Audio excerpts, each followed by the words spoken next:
1 o'clock. I call this meeting of the Speech Language Pathologists and Audiologists Advisory Board to order. Our first item on the agenda is the roll call, so let me just be sure who's here and make sure that we have a quorum. So if you would just answer as I call your name. Emmanuel Bodner is absent. Chevelle Bryant, absent. Dr. Tammy Camp, Present. Dr. Kristen Culp, Present. Christina Kelly, Present. Kimberly Ringer, Present. Elizabeth Sterling, absent. Michelle Tejada. Present. Thank you all for being here. And we have a quorum, so we can proceed with the agenda as it was presented. I think that Wendy is going to start us off with training. Do we have any introductions that we need to make, Mary? Anybody that we need to introduce first? That's up to you, but we have a lot on the agenda. If you want, it's been a minute, so if you Okay. want to refresh everyone out in YouTube land about, you've kind of done the role. If anyone wants to say anything else, but Right. we're good. We're Great. going to meet everybody when they do their reports. Great. Let's move along then. So Wendy's going to start with training for board members. Good afternoon. This is Wendy Pello, Assistant General Counsel. This is agenda item C on your agenda. We do this training for all of our new advisory boards, but we also like to do this as a refresher for our existing advisory board members, just to keep you up to date with the requirements and also refresh it. Sometimes this is a much more structured meeting setting that you might be used to in your professional life, and so this is a good way to reminder of all the kind of restrictions on how we conduct open meetings and other trying to comply with the other statutes. Today we'll talk about the Open Meetings Act, the Administrative Procedure Act, and the Public Information Act. The Open Meetings Act, this is what we'll spend most of our time on in this training. This is really important in terms of how you conduct the advisory board business, both in here in the meeting and then how you conduct yourselves as advisory board members outside of the meeting as well. The purpose of the Open Meetings Act is to ensure open and transparent government. And I think all three of those statutes that I listed, that's really the main goal. The Open Meetings Act requires meetings of a governmental body to be open to the public and to be preceded by public notice regarding the time, place, and subject matter that will be discussed. The provisions of the Act are mandatory. This is not optional, and it's always construed liberally in favor of open government. So if there's a gray area or question, we're going to err on the side of having it be open. There's some key concepts to talk about with the Open Meetings Act. The first is quorum, and a quorum is a majority of the members of the advisory board. It's fixed either by statute or rule.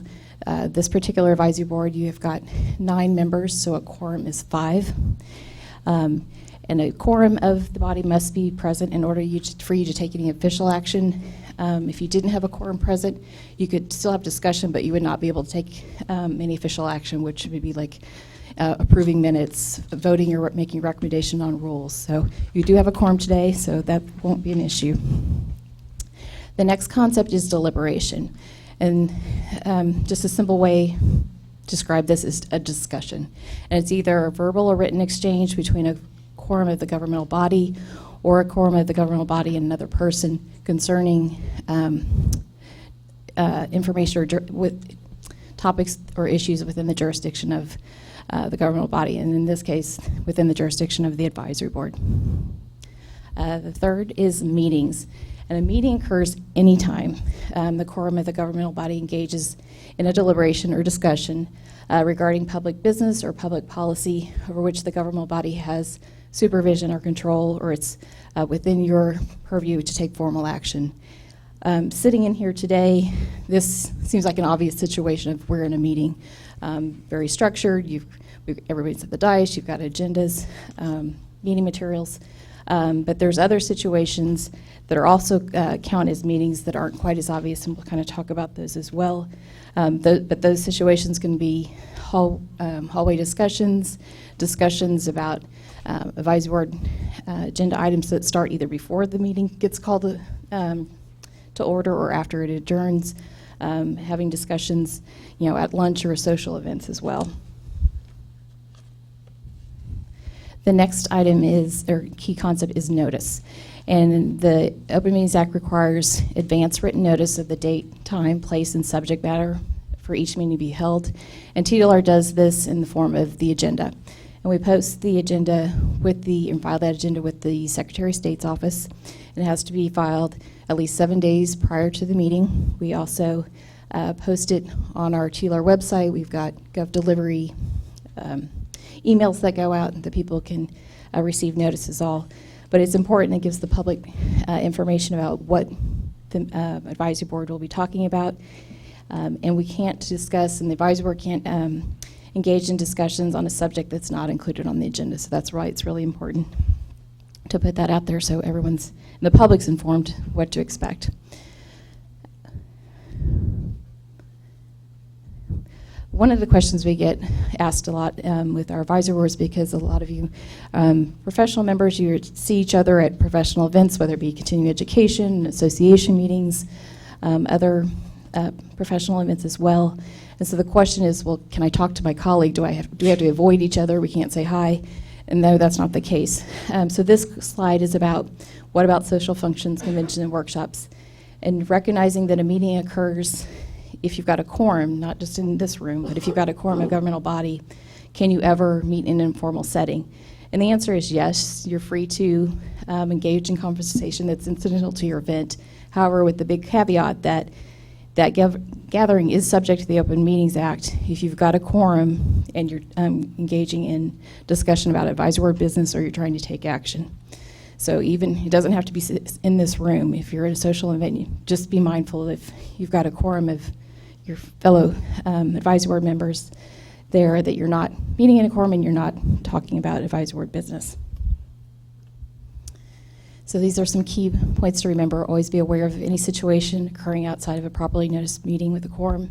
Like I said, it's obvious here. It's easy to forget outside, so that's why I always want to remind you to be conscious of your situation, that where you may have interactions with your fellow advisory board members, and don't engage in substantive conversations relating to board business if you have a quorum present. And then this last point is beware of the walking quorum. And a walking quorum occurs when you've got an initial conversation that has less than a quorum of your advisory board. So this advisory board, you've got 5 members would be a quorum. So let's say you're in a work group. You've 3 or 4 members, that's fine, but then you have a discussion, but then that conversation, 1, 2, or all of those members then start talking to other members. You've now walked that conversation into having a quorum. So there may have been fewer people at that initial conversation, but eventually everybody, or more than a quorum or more, has been part of that conversation. So this is an example in this example. For a 5-member advisory board, you've got 2 members that are exchanging phone calls, emails, expressing thoughts about an upcoming rules, what they want to do, and then one of those board members forwards that exchange with their phone call, text, email to another member, and so now they've engaged in a walking quorum, having that small group discussion outside of a properly noticed meeting. And the purpose of that is, if it's public business, advisory business, it needs to be public, and the public needs to be seeing what's happening and be part of those discussions, or be able to view those discussions. So here's an example of walking quorums occurring during conference calls. If you've got a common call-in number and multiple people can join in on the call, video conferences, hallway discussions, and this last one is email, text, and then social media.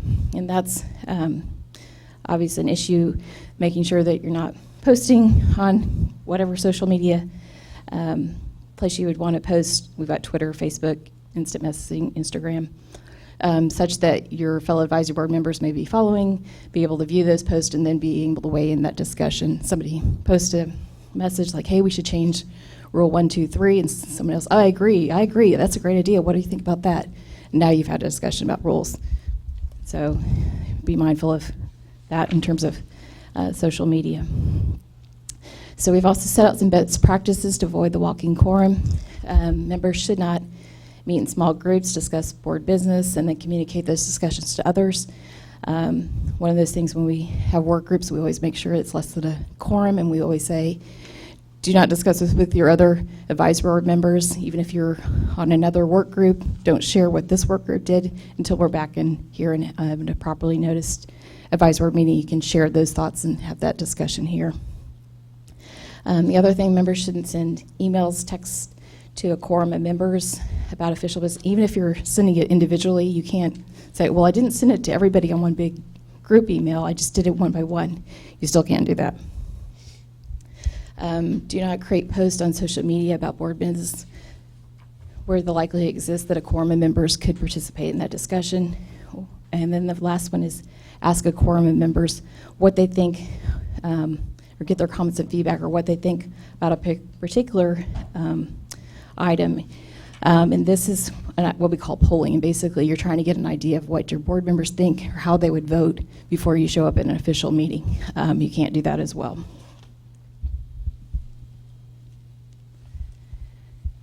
And then guidelines for the open sessions. Board business limited to discussing the specific items on the agenda. During public comment, members of the public are free to make public comments on anything. Just recognize they make the comments. You can't engage in a discussion at that point, but if it's something that the advisory board would want to discuss, you can put it on the agenda for your next meeting. So it's not that you can't ever discuss it, you just can't necessarily discuss it right now. And the reason for that is because the rest of the public is not on notice of what that item may be or that issue that the member of the public may raise. The other thing is just keep on, like I said, the last thing is we'll put it on the agenda for a future meeting. To avoid violating the act on terms of insufficient notice, again, limit discussions to the specific agenda items on the agenda. I know sometimes the discussions can be interesting and then you get going and it starts to wander off the original agenda item. So that's what staff will try and rein it back in and say, this is a good discussion. Maybe if you want to keep discussing it, we can put it on the agenda for next time, but we need to stick to what was noticed on in the posting. Again, don't respond or discuss issues with public comment, and then identify any issues you'd like to discuss in the future.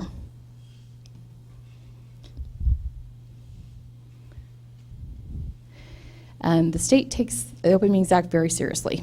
It includes enforcement actions, including civil remedies and criminal penalties. In terms of civil remedies, any interested person, including a person at someone from the media, may petition the court to stop actions that have been in violations of the Open Meetings Act. Basically, you can allege that the advisory board took some type of action that violated the Open Meetings Act, and then that action could be voided. And so that's the last point, is action taken in violation is voidable, so it's subject to being voided. So you don't want to have your actions have to start over on a particular matter because of alleged violations of the Open Meetings Act. The criminal penalties. This is for members who knowingly participate in a walking quorum or knowingly participate in a meeting that is not open to the public or subject to misdemeanor criminal penalties. And those penalties are a fine of $100 to $500, confinement in county jail for 1 to 6 months, or both the fine and jail time. So it's serious. So we want to put everyone on notice and have them be sensitive to the issues about Open Meetings Act. And again, it kind of boils down to these two things: avoid communications that involve quorum of the advisory board about official business outside of a properly noticed meeting, and then during the open meeting, confine your discussion those specifically on the agenda. And then we have a list of resources. The Attorney General has a training video. It's about an hour long. It's very good. You can get additional training. They also have an Open Meetings handbook. We've cited the statute. And then you can also call TLR, our General Counsel's office as well. In your meeting materials, you've got the list of resources as well, with some handouts for future reference, or if you want to refer back, or if you want to check out these references, you have those in your materials as well. The Administrative Procedure Act is the next. This is an act that kind of sets out the minimum standards for uniform practice for state agencies. This includes things like contested cases and rulemaking. And for purposes of the advisory board, it's the rulemaking part that we focus on. Basically, we're wanting to make sure that there's public participation and transparency in the rulemaking process, that the public can know what steps they can go to when they can participate, and the voices are heard on those rules. And basically, a rule is a statement by a state agency that's implementing or interpreting or prescribing law or policy, and it's describing the procedure or practice requirements of state agency. Basically, a lot of times this will be implementing, the rules are kind of your details. The legislature will pass bills, those become statutes, and they can be amendments to existing statute, new statutes, and those rules kind of fill out those details. When we do rules, it still needs to stay within the confines of our statutory authority to do that. Basically, a rule is a statement of general applicability. It's not going to be a rule against applying just to one person or to someone with an individual contested case. And the rules, when we say rules, it can be new rules, it can be amendments to existing rules or repeal of existing rules. And it doesn't relate to kind of our internal management or the organization of state agencies. So TDLR's internal processes of just how the agency operates is not a rule. How we are interacting with the licensees and the public in terms of how you get, how would you apply for a license? How would you renew a license? What are your continuing education requirements? Those are all rules. And there's a variety of ways rulemaking can come. I mentioned the legislative changes, that's a big one. We'll have some of those changes later on in our agenda when the legislature passes bills, then we're enacting those through rulemaking. Advisory board work groups, there might be certain issues that are assigned to work groups for study and that they bring forth possible rule changes. Advisory board discussions. TDLR staff, maybe we have rules that are in place and we're getting lots of questions. Maybe something's not clear or maybe something's not working like we thought that would work. So TDLR staff can also identify areas. Maybe there's a rule that's not quite working. Maybe there's a rule we need. But again, maybe it's a rule we need, but do we have statutory authority to have it, to adopt it? So that's a consideration. We also have the 4-year rule review, and this is a process that every state agency goes through.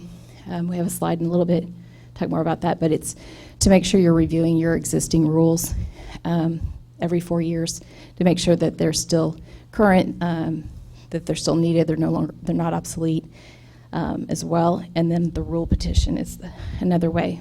In the rule petition, it's any interested person can file a request to the state agency requesting adoption of a rule. And the interested person is defined in the statute as a Texas resident, a Texas business or business entity located in Texas, governmental subdivision of Texas, or a public or private organization, not a state agency, but located in Texas. And the APA and then TDLR's own procedural rules in Chapter 60 kind of set out the requirements for how that petition is filed. This is a kind of a flow chart, a very high-level flow chart of the rulemaking process. TLR staff know, and advisory board members who have been here a while know there's a lot more detail, what these boxes represent.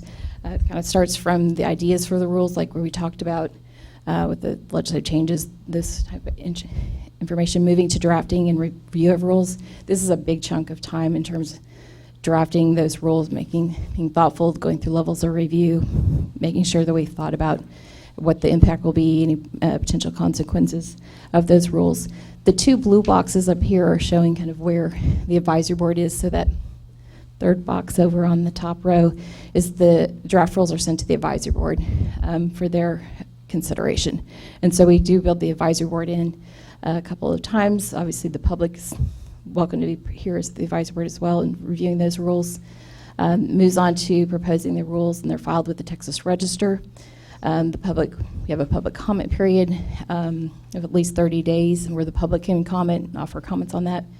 After that comment period closes, our General Counsel's office reviews those comments and it recommends any changes, and we bring those comments back to the advisory board. That's that second blue box on the second line. The advisory board is reviewing the comments and any and then making a recommendation to the commission.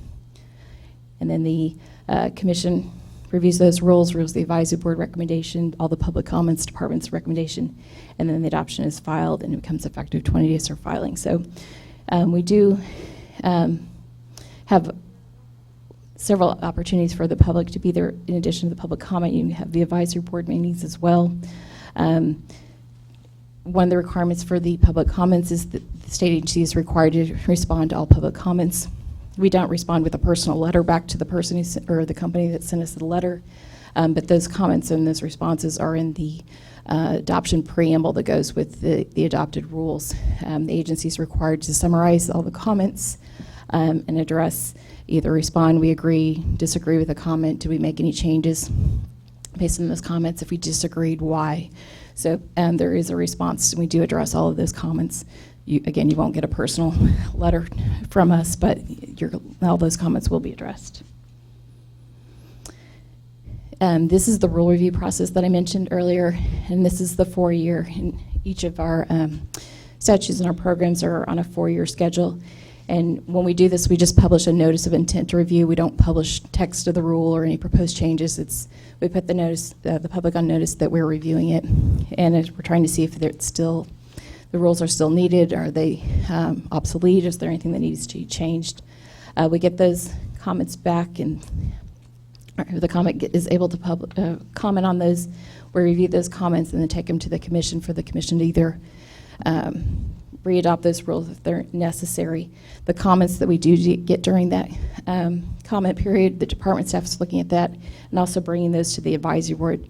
If there's just changes that they've recognized that, yes, the rules are still necessary, but they've identified particular rules that need to be updated, we would bring that back for the advisory board, but we would go through the regular rulemaking process at that time. We wouldn't be making any of the changes at that time because the public wouldn't have seen or been put on notice what those proposed changes would be. And again, we've got some rulemaking resources here as well in terms of the statute.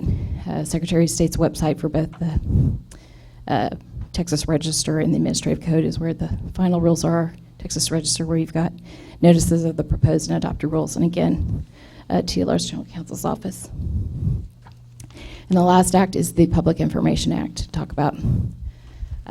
This is sometimes known as the Open Records Act, but it's intended to allow each person information about the affairs of the government and the official acts of public officials and its employees. And it makes all documents, records, and other information relating to official business open to the public with certain exceptions. There are exceptions. There's some mandatory exceptions. There's some permissive exceptions in there. Some of those requires the agency to look at. We have to redact certain information. Others need to get a ruling from the Attorney General. But the goal of that is to be open. An important thing is to notice this third bullet is public information includes any electronic communication created, transmitted, or received or maintained on any device if it is connection with official business. So this includes personal devices. I can't say, oh, this is my personal cell phone, but if I've got official business on there, that makes it my personal cell phone subject to that. So be mindful of that, of having official business on your personal devices. Just be aware of that. And then again, it's being construed in favor of granting requests for information. When we receive a request, and we want the advisory board to be aware of this, is because the requests don't always just come to TDLR. Sometimes somebody may submit a request to you because they know you're an advisory board member and like, hey, I wanted to get certain information or get documents from you. If you get those type of requests, send those requests to TDLR. And we have an open records email address that you can send that to, and I'll get to that slide. But send that to us immediately, then we will process that. Even if it looks like you're not sure, you don't need to try and decipher or make that determination or fulfill that. Send that to us, we will handle that. In the same light, if the department makes a request to you that, hey, we've received a request and we need to get information from you that you may be holding as an advisory board member, respond as quickly. And the reason the proper response is the Public Information Act requires a state agency to respond promptly and as soon as possible, but no later than 10 business days in most cases. So that's why it's important, because it's not only getting that information, but going through, identifying, is there any information that it's required to be redacted? Is it confidential by law? Do we need a ruling from the Attorney General to keep something confidential or to assert a privilege? So all of that needs to happen in 10 days, so that's why it's a quick turnaround. It is important to note that we can't ask somebody why they want those records or want that information. We can ask for clarification if the request is not clear, the request seems overly broad, seems to be, we can help them identify what it is what they're requesting, but we can't ask for why they want it. It's open for them. And I said there's certain exceptions to disclosure, things like date of birth, personal emails, certain education documents, HIPAA information, health information. So there are some required, certain exceptions, so not everything, but again, it's leaning in favor of being open. And again, we have some resources here. The Attorney General has a training video for Public Information Act as well, and then they have a handbook. You can call the General Counsel's office if you have questions, but I want to point out that last bullet is TLR's Open Records email address, and it's open.records with an S at tdlr.texas.gov. And again, that address is also in your reference materials, in your meeting materials. But if you get anything that looks like it, immediately send it to us. You don't need to handle it. We'll handle it. But we just need you to just send that to us. So thank you.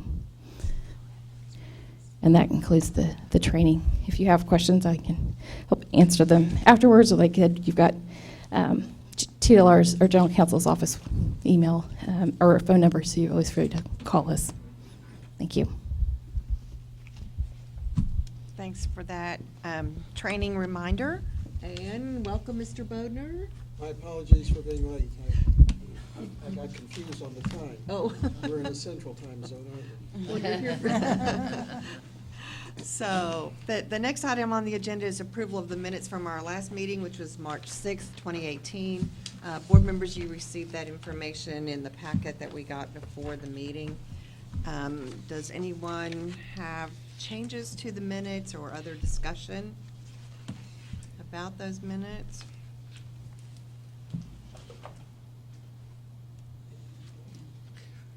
If not, I would entertain a motion to accept the minutes.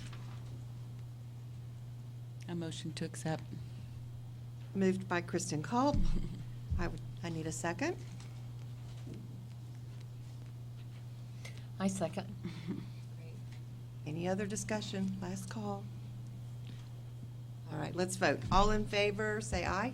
Aye. All those opposed? Motion carries. Thank you. Good job on the minutes. Great detail and all seem very accurate. The next item FE, on the agenda is public comment. Angelica, did we have anyone sign up for public comment? No, okay. So then we are on to item F, which is staff reports, and it looks like the licensing division is up first.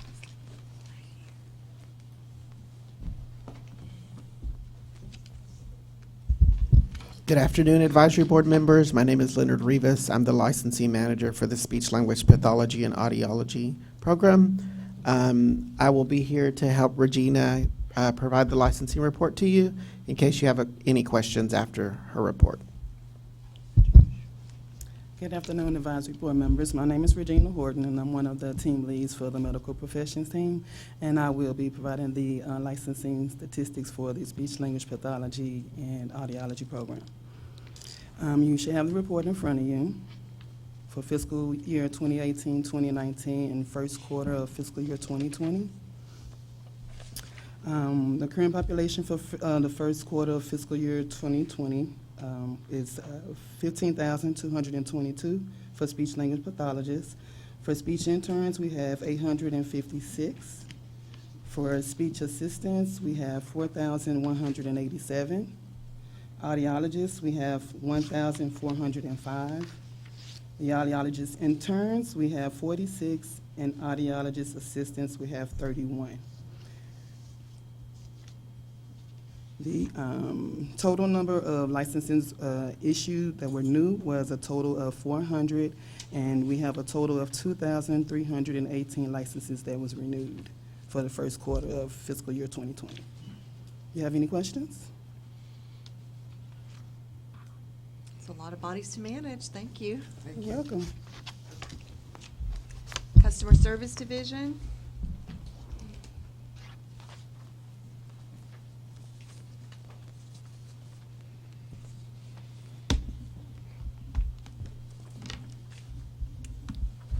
Good afternoon, advisory board members. My name is Tuan Nguyen. I'm one of the customer service managers for this program. Since the last time we met for the last fiscal year of 2019 statistics, a bulk of our increase in contacts was around May, June, July, and August. A lot of that was due to graduation and a lot of people applying for new licenses and upgrading their licenses, and a bulk of those requests were license status updates and us just trying to work with the customers to get whatever they need to issue their licenses. Other than that, I'll be happy to answer any questions y'all have for me. I Twan. have a question. Go ahead, Manny. Uh, Let's see, I think you just said that the increase for the contacts was because of new licenses being issued. Yes, Is usually, that right? yeah, usually after graduation, a lot of students would start sending in their transcripts and doing a lot more application inquiries, and then that's when we see that peak. Okay, I know, and I think we broached this at another meeting, that we are doing outreach to the graduating classes of these programs. I'm curious if that is continuing, and what effect is that having on the number of calls that we receive that, in my mind, those kinds of questions, it ought to have been covered in those presentations. I would. Twan, this is Wendy Pell, Assistant General Counsel. There will be an update on the regulatory program management's staff report about public outreach, so that might be able to address that in terms of those efforts. That's what the question's about. Twan, do you have any particular things that are the most frequent flyers, the questions you get a What lot? I really would, so a lot of times when I get my escalation from customers, it's always missing documentation that was part of the checklist. I know the transcripts is out of the customer's hands because the school sends that over, but if they can send everything else together, that will be best, because pretty much what happened is my team will grab the transcripts and then they'll download it and they'll send it to our licensing team, and they usually try to match the two together. But if they have the full application, it makes the transaction a lot more smoother. If you're missing any documents, it delays it, and then pretty much what happened is you'll send in an email request with that one document. We'll send it in, but it's just you were pretty much up at the front of the line at one point. And then you get bumped down to the bottom again because something's missing. Yes. Yeah, okay. What is the turnaround time for renewal of licenses if everything goes satisfactory? And It depends if they're under audit as well. For the Leonard may have a thought about that. No, we didn't think to ask that when you were up here. Mhm.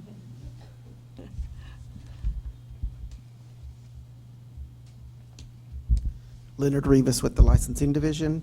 So if a licensee goes online and renews their license, they're not selected for audit, you're renewed as soon as you make your payment. Your license is renewed. If someone is selected for audit, then of course they have to submit or attach their documents, send it to us, and then we have to review your continuing education documents. okay. Or a week, 10 days? So typically, it'll be 7 to 10 days. However, we do find that, again, like Tuan said, a lot of people will go online and pay their renewal fee. They're selected for audit, but they don't upload or send us the documentation. And then we have to send a request for information for the continuing education certificates. Remind us how the licensee knows they've been selected for audit. It's been a while since I got one of those. Our education and Francis. Our education and examination division mails out continuing education audit letters 90 days prior to your expiration date. So it's a hard copy letter that Yes, comes. correct.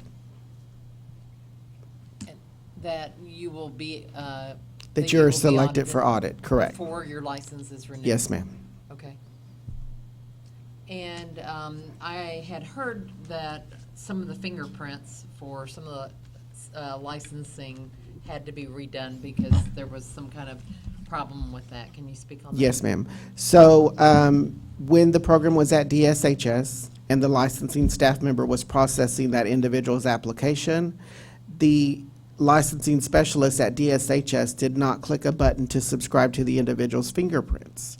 So when the program transferred to TDLR and it's time to renew, because they didn't select to receive what's called a wrap back for that person's fingerprints, we're having to ask individuals to go back and have their fingerprints redone. What's an estimate of how many? Maybe about 150 to 200, Okay. but we don't catch them until it's time to renew. So it's really a hard number to give you. And that would also be that they would get a notice ahead of time? that- They will not receive a notice ahead of time because at TDLR, the DPS and FBI checks are done by a separate team, not the licensing specialist that is processing that application. Thank you. Anything else? That just sounds like something we probably need to inform licensees about, because even though it's not a great idea, I think there are a lot of people who get ready to renew their license about 3 days before it's due. And that is a That doesn't huge really problem. give you that- time to go get yes, fingerprints, That is a huge right? problem that we run into. People wait until exactly 3 or 5 days, Mm-hmm. and then guess what? They're selected for audit, and then they don't renew in time. Well, at least with the audit, you're supposed to know ahead of time Right. because you got the letter. But if Right. your fingerprints aren't there, Yeah. you won't know, and then you'll be out of compliance. And if you work at a place like mine, you're not allowed to work. I can So- check with the team that runs the FBI checks, but they can't technically, it's my understanding, go in the system and look for you until you Until it's actually time. submit it to us. Okay, so maybe we just keep telling everybody, don't wait until Submit it ahead. 3 Yeah. days before So it's due. submit ahead a month or Sure, something right. like that, we should be. Because you're notified 60 days prior to your expiration date that you are up for renewal. Thank you. And it's available then to renew? Yes, anytime, correct. right? So, Right. okay, that gives you time. Yes, Mr. Boder? So a question, are there not interagency agreements that if the applicant or if the speech pathologist or audiologist, if they've already provided their fingerprints, and it's in one agency and has not been transferred over to this agency, is there not a way we can go in and request that? Mr. Bodner, what happened at DSHS because that licensing specialist did not click on, say, Sherry Sensibrian's fingerprints to accept wrap backs? We don't have access here at TDLR to her fingerprints. Had they selected wrap backs, then we would have access to Sherry's fingerprints. But because they did not do that on every single person they approved, that is the reason some individuals are having to go back and have their fingerprints done. So there are individuals that transferred over from DSHS. We have no problem with them. There are a few that did not get subscribed to, so we have to ask them to have fingerprints because here at TDLR, we can't access their information. So is the practitioner knowledgeable that through no fault of their own, that they're having to do this all over again? We do notify them that there was a clerical error at DSHS, and we do not have access to your fingerprints, and you will need to be re-fingerprinted. Okay, thank you. Yes, sir. I was wanting to know, I often get questions from various clinicians about how the audit is chosen, and if there's ways that we are, I know you're coming up, but. Oh, good. We'll do musical chairs here.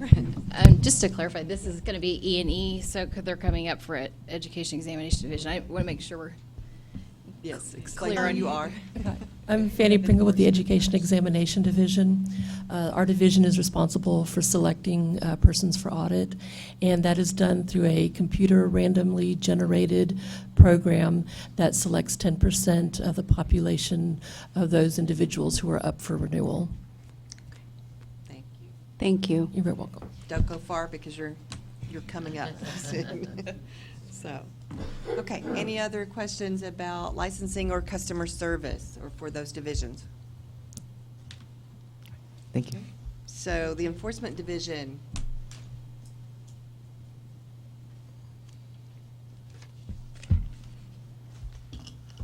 Good afternoon, Chair Sansibrian and advisory board members. My name is Karen Cox. I am a senior prosecutor in the Enforcement Division. I'm on the Health Professions team, and one of my programs is speech pathologists. And I have your staff report today. There are no cases to report through fiscal year 2020, that is from September 1 through November 30th. There were 12 cases opened in this program, 11 cases resolved for no final orders, penalties assessed or collected. In fiscal year 2019, in this program, we opened 63 cases, resolved 65, entered 10 final orders, and assessed $12,250 in penalties and collected $10,250. And you'll see on the far right the column for the agency as a whole. May I answer any questions?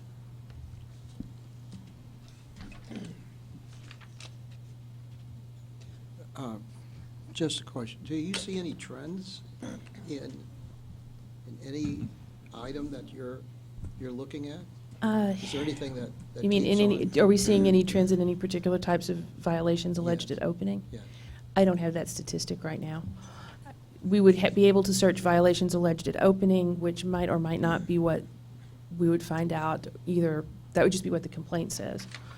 And as you can see, we opened 12 cases this year and resolved 11, so none of them had found a violation, or none of them resulted in disciplinary action. So I don't know that we could say that we have any trends at this point.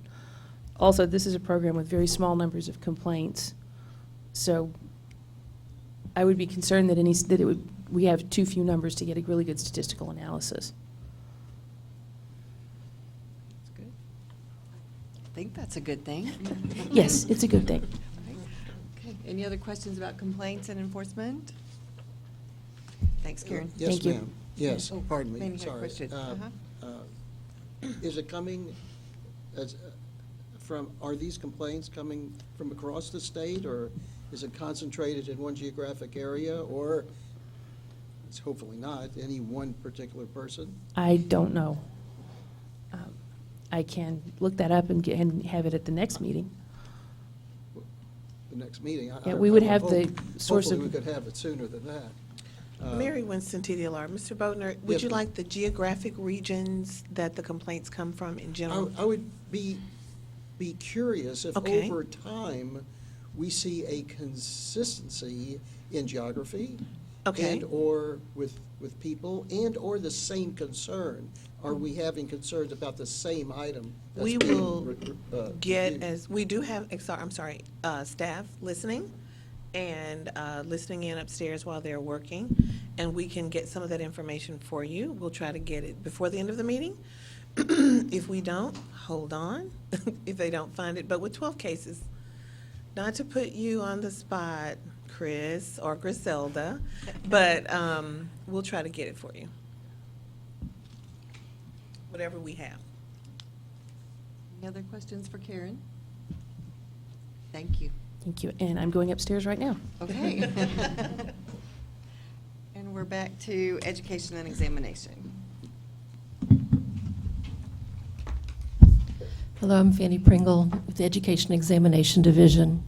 I believe you'll have our jurisprudence exam statistics in front of you.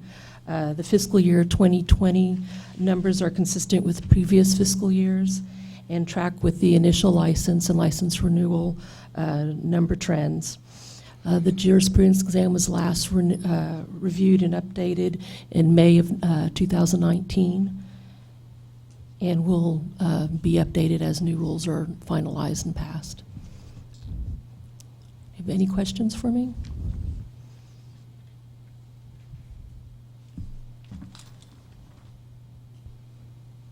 No? Okay, thank you, Fanny. Thank you. Regulatory program management.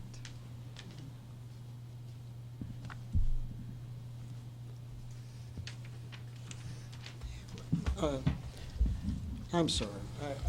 I'm trying to formulate my questions or my thoughts within the time allotted here. Is there is not a relationship between this agency and the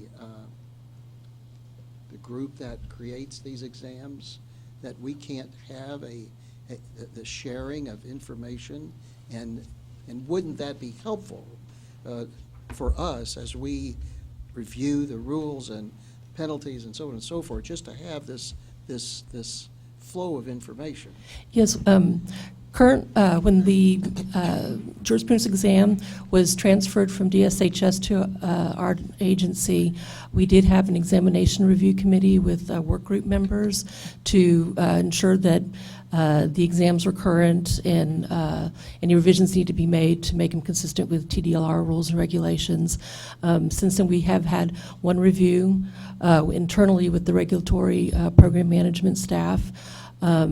And it was just a simple update of rules that had been finalized by the agency, including your input.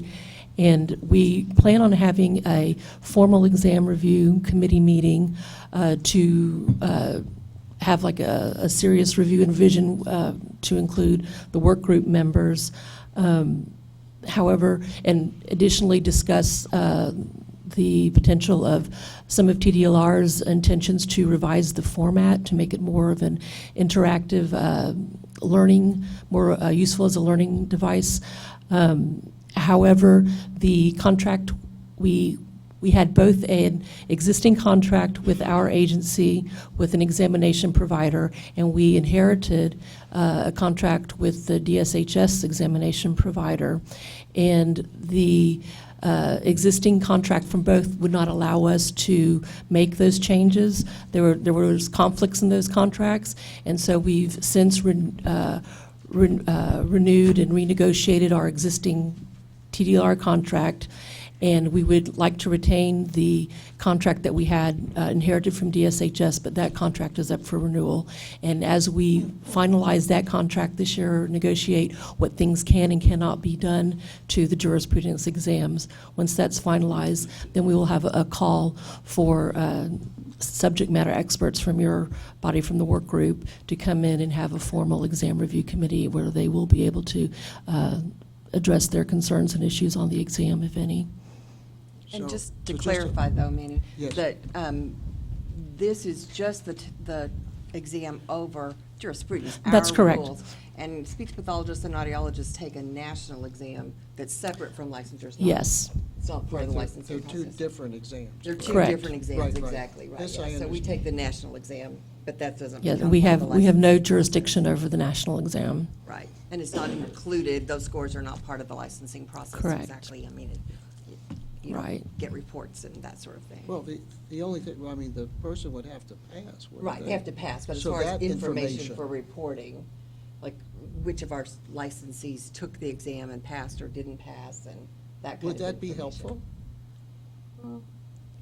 They have to provide a passing score to be licensed. Right. So really, probably all that's helpful is So just to know. probably not. Yeah, You're we- having it, Yeah. either they passed or didn't. We so- wouldn't be dealing with anyone who hadn't passed it. Right, right, right. So probably it wouldn't help us, so, Is that good? And- thank you.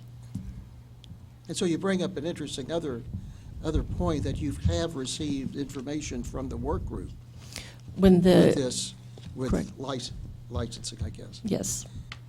And we would like to have an ongoing relationship where we have input from the work group, from the advisory board work group, as we review the jurisprudence exam on a regular basis. But because we've have not had our contract does not authorize that, we're having to negotiate and renew that contract. And when that's in place, we'll be able to. What doesn't it authorize? We have there's a work description of what a third-party vendor provides to us in terms of administering the exam, and they have agreed to administer the exam in a particular format. If we have them change the format, right now it's a click and advance format. If we were to have a more interactive format, if we were to make changes, it would require us to stipulate that in a contract that they would agree to.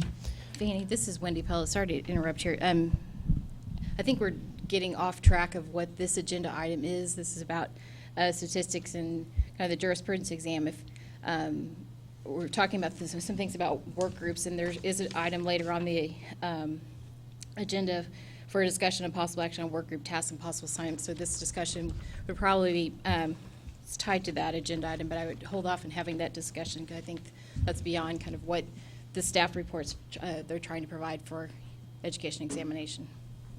Thank you. I'll make a note about that. Okay. Back to regulatory. All right, thank you. Katie?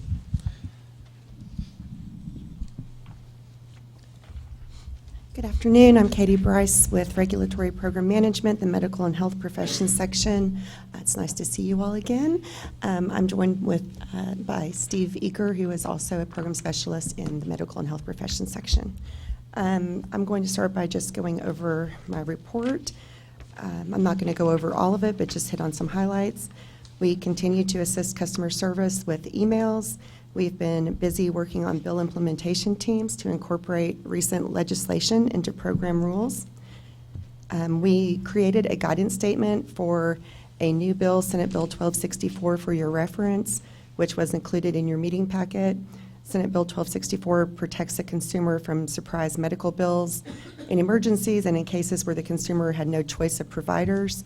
We're providing this information to all of the medical and health-related professions just for reference, even though it may not have an impact on your profession.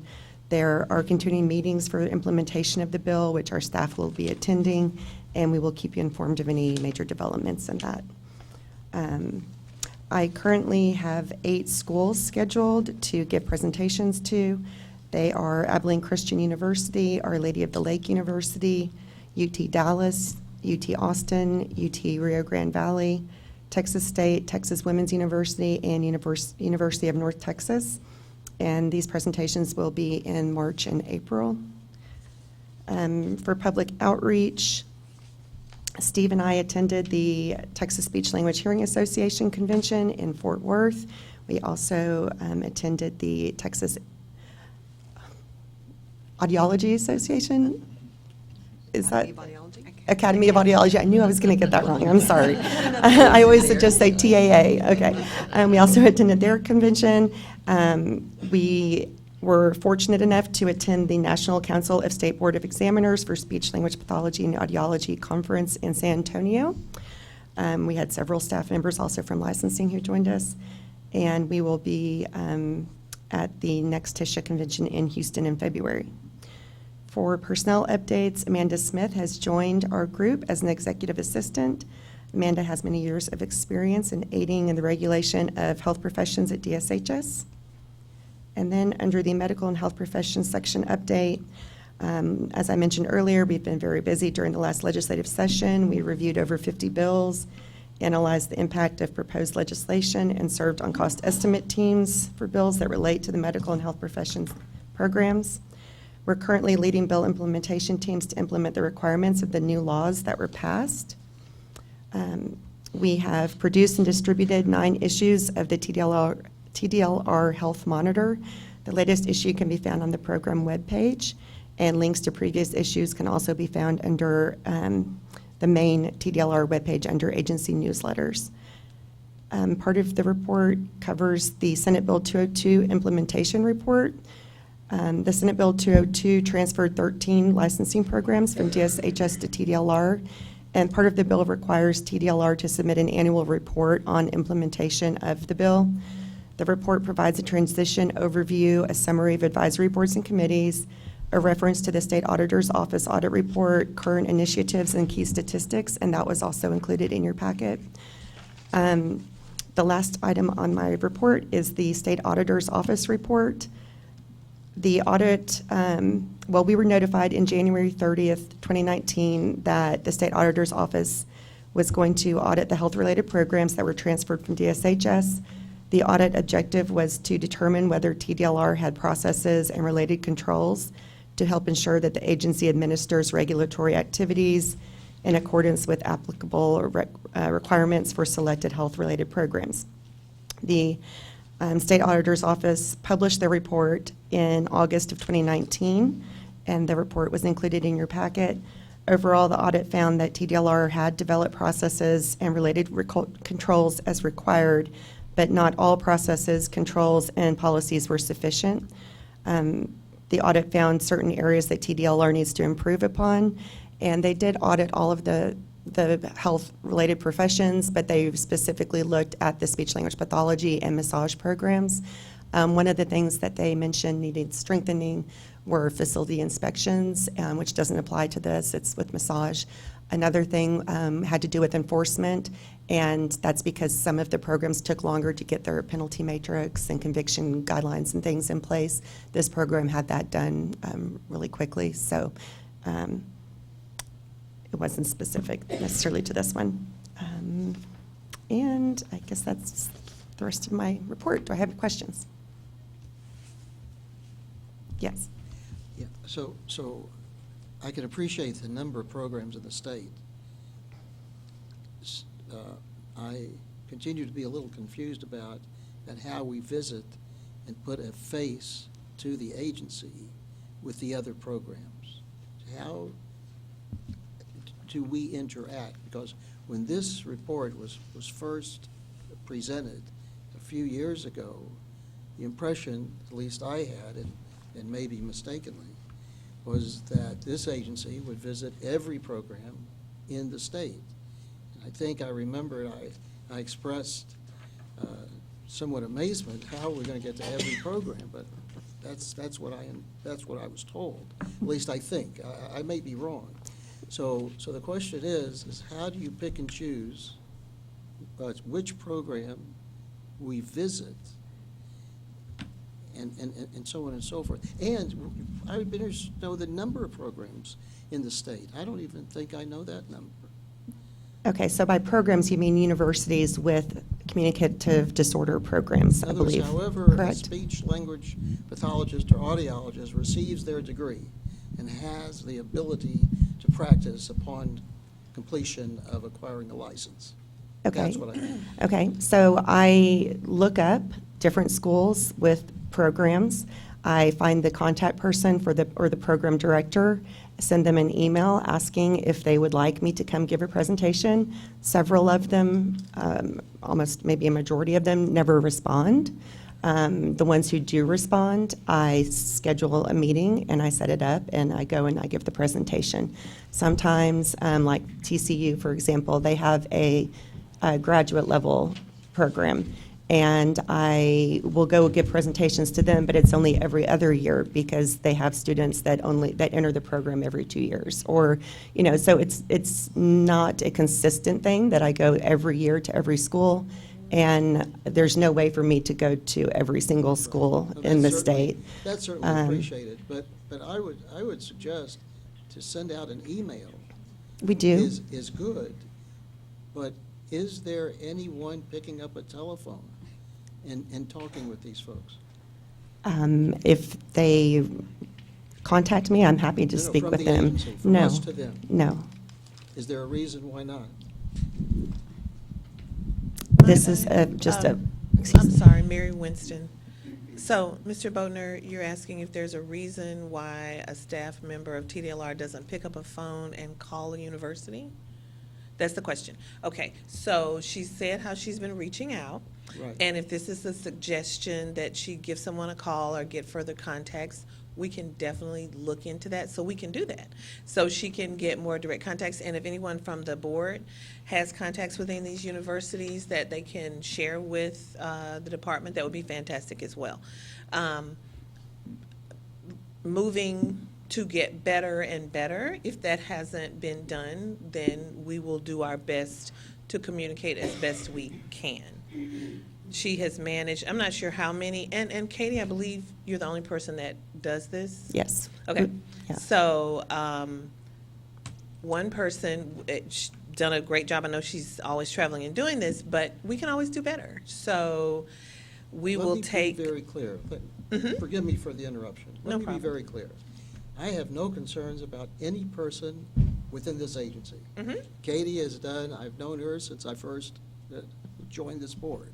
I've known all of y'all, not all of y'all, but a bunch of y'all, since I first joined. By and large, the members of the teams of our state agencies in Texas, that's all I can address. I don't know about any other state. I will hold them up to any other person, any other profession. I have great confidence in their ability. The concern is, though, that and particularly, and we may have covered this already, and maybe this isn't the place to cover it. You know, I don't want to get out of order here. Oh, I'm always out of order, so it's all right. But Never. but the concern is that the programs of this agency are so varied and so they're so diversified, and the teams, the staff, they've not grown. At least I've not seen them growing. And so as more and more programs, but again, I can't be concerned about every other license. I can't be concerned about that. We're only focused on speech pathology and audiology. That's all. So, but the growth of the agency and the growth of the responsibilities of the people within the agency, they continue to grow. And this is a concern. This is a real concern, because in the history of when we've created, we meaning the legislature, when the legislature has created these super agencies, okay, there's always the concern that the vulnerable of our population is going to somehow fall through the cracks. Now, Katie, I've known you since I first got here. I've known just about everyone since I first got here. There is no question of your abilities, of your integrities, of the quality of the work. I have no question about that at all. But what I do question is just how, and this addresses this board, but addresses all the other ones, is how is this agency, as it continues to grow, that I don't want our population to be somehow to be shifted to the side. It's too important of a profession. It's the people of Texas, and that's all I address. I represent, I'm just one of three on this board that represents the general public. And that is what I'm addressing.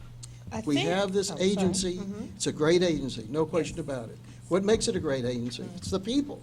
Yes. That's all. Yes. It's the people. If you don't have the people, you don't have an agency. So it's a great agency because you've got great people. I agree. The point is, are we growing to such a degree that we're stretched beyond our limits? I'm going to, if we can, if you're done with Katie, because this is sort of beyond her purview. I hope you haven't taken my comments as being done with anybody. I'm not done with Well, anybody. if she and Steve can, I'm going to cover it in an executive report. I think, I don't know if I will 100%, but I will address some of your concerns in the executive report. And thank you for your comments on ways to reach out more. And, we'll talk about a little more in the executive report. Mary, may I interject with Yes. just a comment or potential suggestion? Because I know that it is a very time-consuming in getting people to respond back to you, I'm sure. Is there a way maybe just to offer a suggestion that there could be and you may do this already, a tracking of when those schools are visited, and so that if we are reflecting back on when maybe those schools have had the opportunity, at least there would be a track record, and you probably already have that. Yes, I have information on all the schools and when I visited them. Oh, we're the And- government. We track everything. And I'd like to mention, we do in our health monitor that we send out to all subscribers, which I would hope the program directors of different universities across the state subscribe to. I do give my information and contact information in that, saying, if you would like me to come and give a presentation to your school, please contact me. So even if they do not get my direct email, they should be getting our newsletter with that information in it. This is Tammy Camp. Have we thought ever, I know it's a great outreach, and I think it's important. Have we ever hosted something digitally, electronically, like a webinar or something like that, that has that information that could be accessed by those applicants and things like that, that they could do when they were actually in the moment of starting to apply? It might be something Yeah, we to think haven't done about. that. It's a good suggestion. I think one of the things that we might lose in that instance is the ability for the students to ask questions, which seems to be one of the things they get the most out of. It might be good to do So, both. yeah, yeah. That, Well, especially because Dr. we're Camp, having an that's a- increase in totally online Yeah. programs, graduate programs in our state. So we now have 3 or 4, I That's think. an So- excellent, it won't stop Katie from having to travel, but that is an excellent suggestion. So get your makeup ready and the lighting, because we do a lot, we do a lot of informational things for different programs, and actually that's an excellent suggestion. And it seems to be the wave of how things are going to help provide time for other things. And we can monitor that and how that affects other things, so that'll give us some more measures internally, so that's great, thank you. Great. All right, thanks, Katie and Steve. Thank you. Mary, you're giving the executive report? I am. Okay. So first, we're going to start with personnel updates. Beginning of December, Carla James, who was our Deputy Executive Director, retired. Yay, Carla.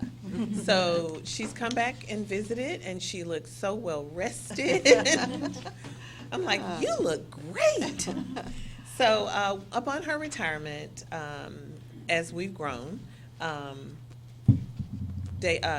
Brian Francis, our executive director, looked at everything, and you know what? There is work to go around. So, and Carla likes to say that it takes 2 of anybody to replace one Carla. We now have, at the time at Carla's retirement, we had Mike Aris-Mendez as the deputy executive director and Carla James. When Carla left, there was a interview process, and we have now 2 more deputy executive directors.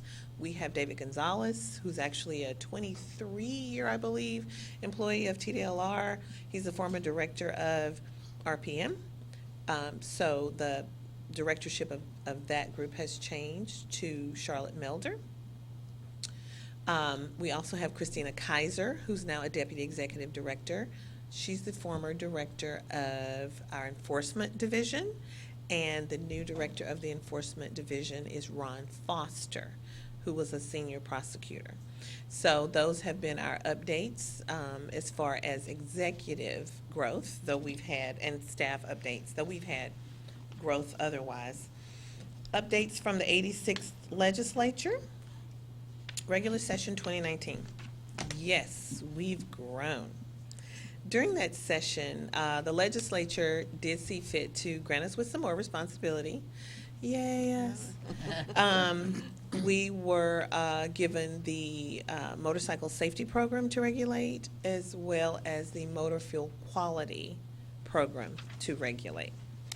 With these new duties, we get new people, we get new funds. When they see fit to do this,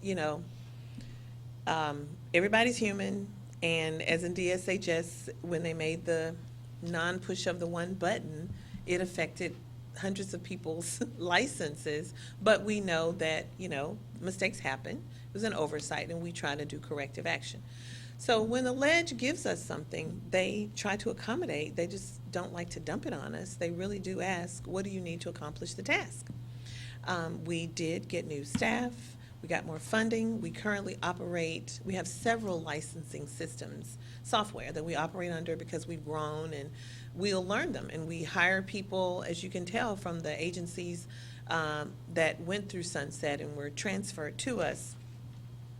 And the legislature in its infinite wisdom said, hey, and we asked, and they did say, You're right. You have like 9 systems. So we got funding, and we're doing the studies and trying to figure out what's the best software system for us to actually better accommodate all the licenses that we do regulate. So we've grown. I'm not sure of what exact number, but our staff has grown. Our staff has been promoted and moved around, and for the programs that have transferred, we've hired additional staff from those programs, and we've gotten some of their expertise as well. Communication outreach statistics. Over the past 6 months, the Speech Language Pathologists and Audiologists website has had a little over 172,000 views. That's about 937 per day. 68% of those access it through a desktop, 29% did so from a smartphone, and 3% from a tablet. See, we do keep track of everything that we can. The top reasons for visiting the site: how to renew a speech language pathology or audiology license, forms, applying for an assistant in speech language pathology license, supervision of interns and assistants, and continuing education. Those are the top 5 reasons that folks visit our site. I have too many papers here. So, Sunset Review Process. The Sunset Advisory Commission is an agency of the Texas Legislature that evaluates state agencies and makes recommendations to the legislature on the need for, performance of, and improvement to agencies that are under review. TDLR is currently under review. The Sunset Review for TDLR began in October and will run through about May of 2020. The project manager of the Sunset staff is Emily Johnson, and they've attended advisory board meetings periodically, and I feel like I can give them a shout out. If they're not here, but they're probably watching. In the fall, the staff participated in about 27 meetings with Sunset staff. And from January on, we have 13 meetings scheduled with smaller groups of staff. The confidential data gathering stage is over. The Sunset staff will issue a report on their findings and recommendations sometime in approximately May. After publication, you can still provide input to Sunset, but it will no longer be considered confidential. It will be published as a response to the report. After the publication, there will be a public hearing of the Sunset Commission approximately 2 months after the publication. We're thinking around July. Nothing's carved in stone yet. At the public hearing, the Sunset staff will present the findings and recommendations, and agency staff will also speak, answer questions, as well as some of our commissioners. This is an opportunity for the public to also speak at these hearings. After about a month following the hearing, there will be a decision meeting where there will be no public comments. The Sunset Commission will consider recommendations made by the staff in their report. The commission may accept, deny, or modify them. Members may bring up their own recommendations independently of their staff. And we're hoping that they decide that the agency should continue to exist. Any changes will look like statutory change recommendations in the next legislative session in the form of a bill that will modify or propose modified statutes, and they may also consider management actions as in agency procedures or policy changes. And you can go to the Sunset Commission website if I haven't given enough in-depth conversation or information about that. Strategic planning process. We know that our legislature meets every other year in the off number years. So even number years, TDLR hits the street. We go to several locations where we provide notice as much as we can, websites, our website, different associations, however we can get the word out that we'll be there. And we're there to take your questions. Are we doing well? What can we do better? If you're king or queen for a day, what would you change? And typically it's something about, the last one I remember, things that are happening within the next 5 years that will affect your profession. So that is our up and coming new process and project that's going to come up. The planning, I'm sure, is already going on in the head of our executive director, and he has some hieroglyphics probably on his whiteboard that I call them hieroglyphics. His handwriting is awful, but you learn it, but you have to like focus with the other part of your brain to kind of figure out what does that mean.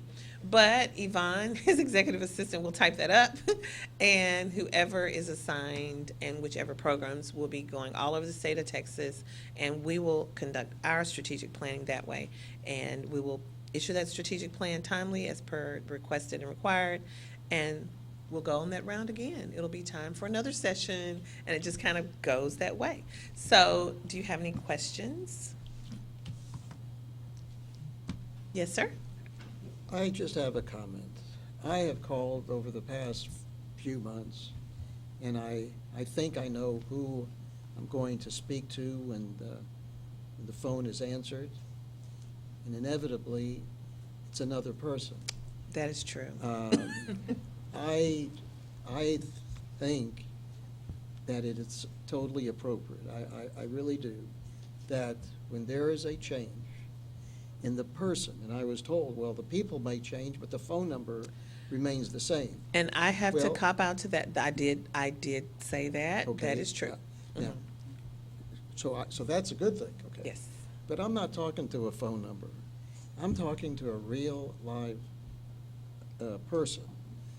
And I remember the last time I called in, and I was talking to somebody I thought I was, and they told me what their real name was, or not suggesting they told No, me not an that we know alias, but alias. who the new person is. I said, well, who are you?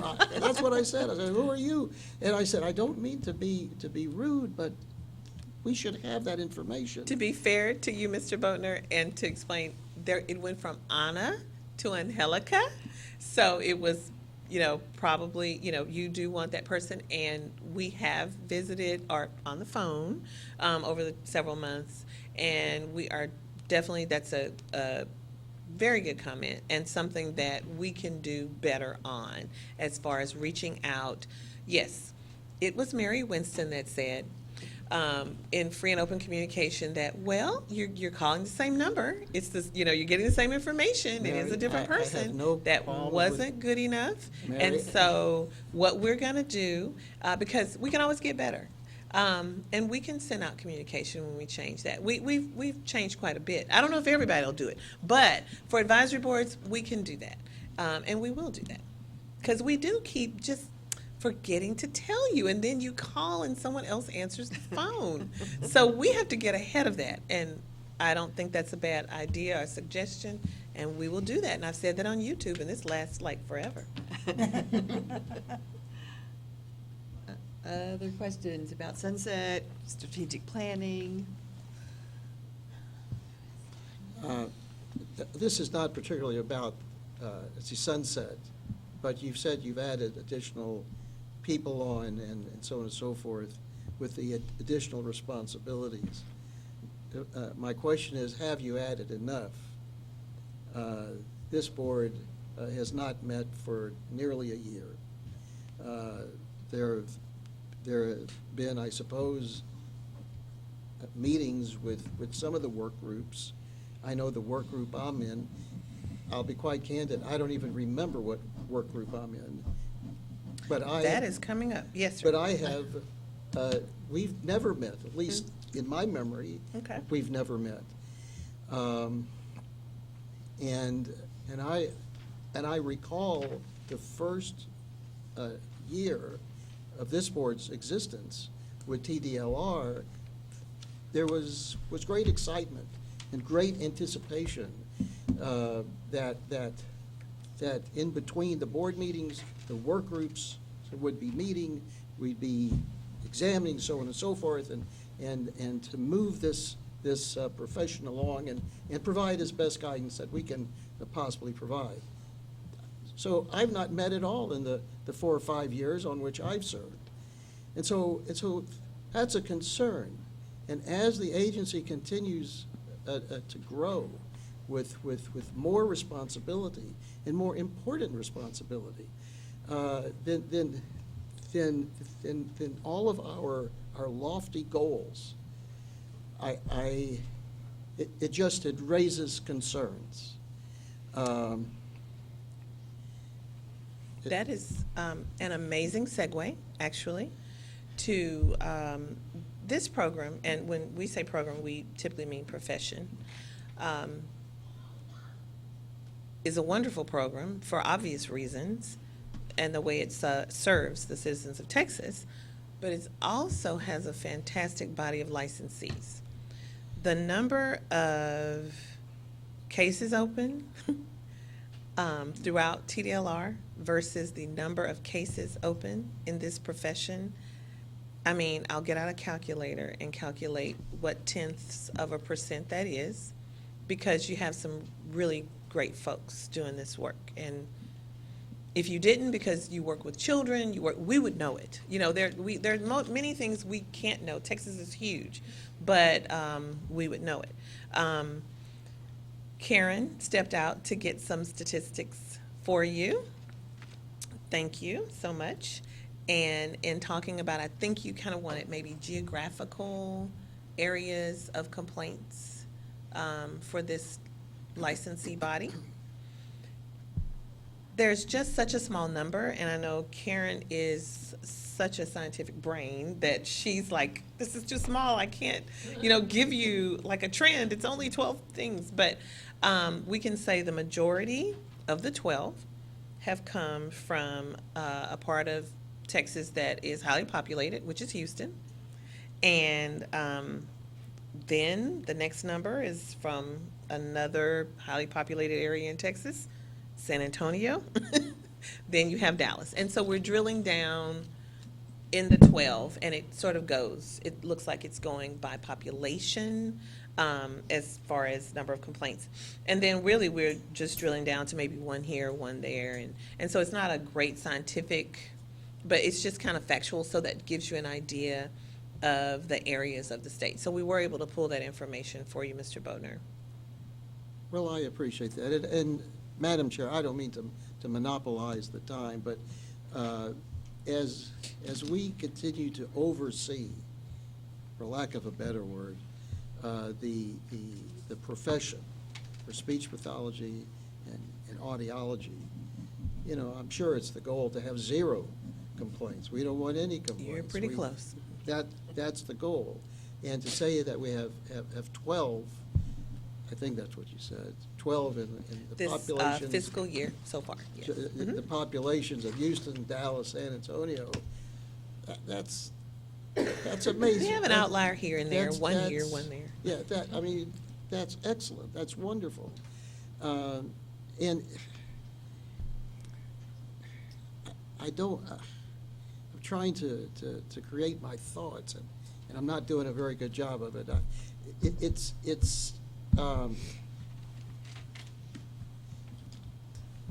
That this is a profession we need more people in. We keep hearing about the need is so great, and the population to serve that need is so small. We need, and again, I don't know if it's even appropriate for me to even discuss that at this kind of a board meeting. But if it is, that might be the subject of another group, another work group, to see what can we do in the state that is appropriate. And I see the legal counsel approaching the microphone, so I know I'm treading dangerously close to maybe an area I shouldn't be. But so pull me back if I am. We do appreciate the comments about the people in the field. It's pretty nice that 22,000 people who are licensed, we have 12 complaints. So Yeah. No. The complaints aren't a concern. Yeah, But nobody's how getting do we, even if it's appropriate, for us as an agency, as a state agency, to try to give support, if you will, for lack of a better word, or to encourage graduates when they're going to schools and they're looking at the fields of opportunity to talk about this. Now, I know the Speech and Hearing Association, that they do this. Well, is there a role, an appropriate role, that maybe that we can participate in that? And again, I know I'm off topic, I'm off the subject, everything else. I'm going to jump in. They're just, Well, Wendy, you look Mr. like you had a Yeah, response. Mr. Bodnar, yeah, Yeah. this is Wendy Pello. If you would like to, it sounds like you're trying, maybe recommendations for agenda items for next board meeting or possible action or assignments to work groups, if you want to hold kind of those thoughts until that part of the agenda, and then kind of have that discussion and figure out if it goes to a work group or it's more appropriate to have a fuller discussion at a later time or for a Okay. future meeting. Thanks. Let's move ahead with Section G. And if you did not already pick up a hard copy or look over what was sent to you, Wendy did a nice job of sorting out all of this information. So we have a group of changes that are really just bill implementation. We don't have a choice about these things. These are bills that were passed by the House or the Senate, both, and we just have to figure out how to make them work with our rules, and so she's going to guide us through that. And then there's also a second group of changes that have come from our licensing work group, recommended changes. So, Wendy. Thank you. I'd like to ask a question or make a comment that's prior to your presentation. I know in the past, I know I personally, maybe others, I don't know, that I have asked that when our agency is going to be heard in the legislature, that we be informed about it, so that if we choose, if we want to, that we can attend and to be supportive. As far as I'm aware, that we were not advised I'm of sorry. when this. I'm Mary Winston, to be Yes. supportive as advisory board members? Or, because, To be supportive of- in just whatever way So, that yeah. would be appropriate. there's Yeah. public notification of different hearings and things, and we do have different members of different boards that attend just as professionals. They do not speak as advisory board members. Right. This hasn't been, as Madam Chair was saying, these are changes that are statutory that we just have to get rules approved to make sure that we can properly carry them out. There's just no fire here to, you're just not. I can appreciate Yeah, that, Mary, but. But if there was, we would let you know. But it has, and we're not looking for anything. But we'll make sure. Let me check on which ways that we do get information out, because I know we do publicize that, as well as legislatively they publicize which meetings are public and so forth. There weren't any major issues.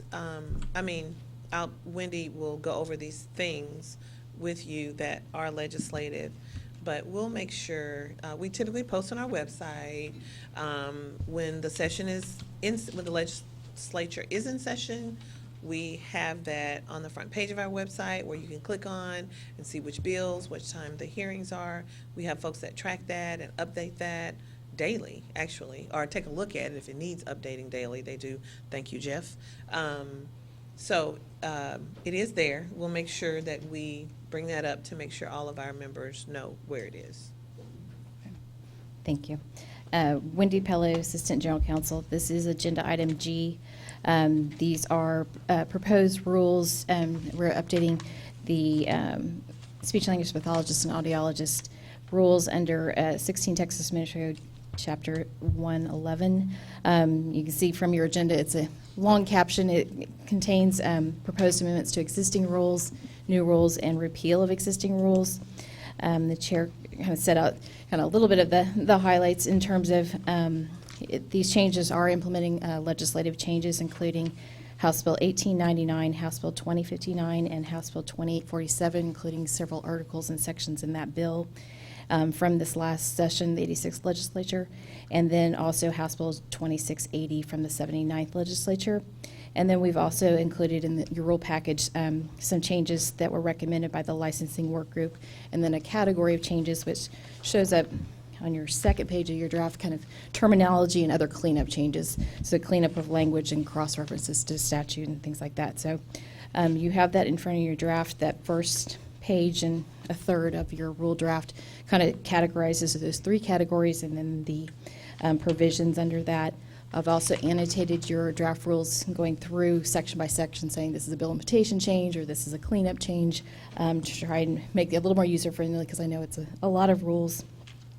Some of the changes, because there's 7 license types under this program, you'll see the same change, but you'll see it made 7 times. So this might look a little daunting, but when you get into it, you'll recognize, oh, this is the same change. They just made it for each license type. So if you have any questions with that, I can jump right in, kind of walk you through the rules. Feel free to, or if you have questions about those changes.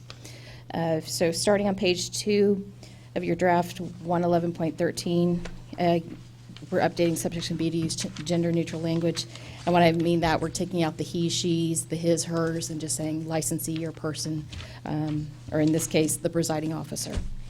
Under subsection C, examinations, rules 111.20, we're just cleaning up the references to the jurisprudence exam, and the same under 111.23, just clean up the jurisprudence exam reference.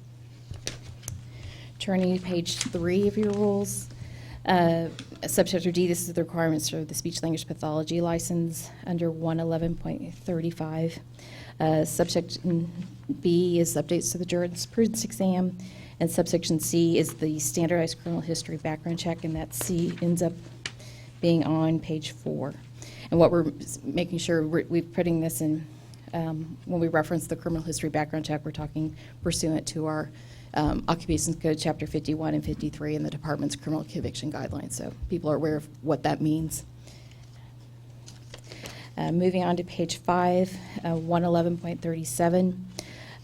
This is the renewals for the speech-language pathology license. Subsection D, again, inserting standardized criminal history background check. And this is, we're also updating that provision regarding whether someone will need to submit updated fingerprints. And this is based on, Leonard had touched on this issue earlier about having some issues with the fingerprints. When we did these rules, we thought we had all the fingerprints, and you wouldn't need to get a fingerprint at renewal. As Leonard explained, we've had a few instances. So we do want to have people be on notice that there is a possibility we may have to ask you if there's an issue, but otherwise you would not need to get new fingerprints. And so we just want to make sure everyone's on notice about that. At the bottom of page 5, that new subsection E, this is implementing House Bill 2059. This is a requirement that certain licensees, and it's not directed to this profession or TDLR's profession, it's a long list of professions that are under Occupations Code Title III who provide direct patient care.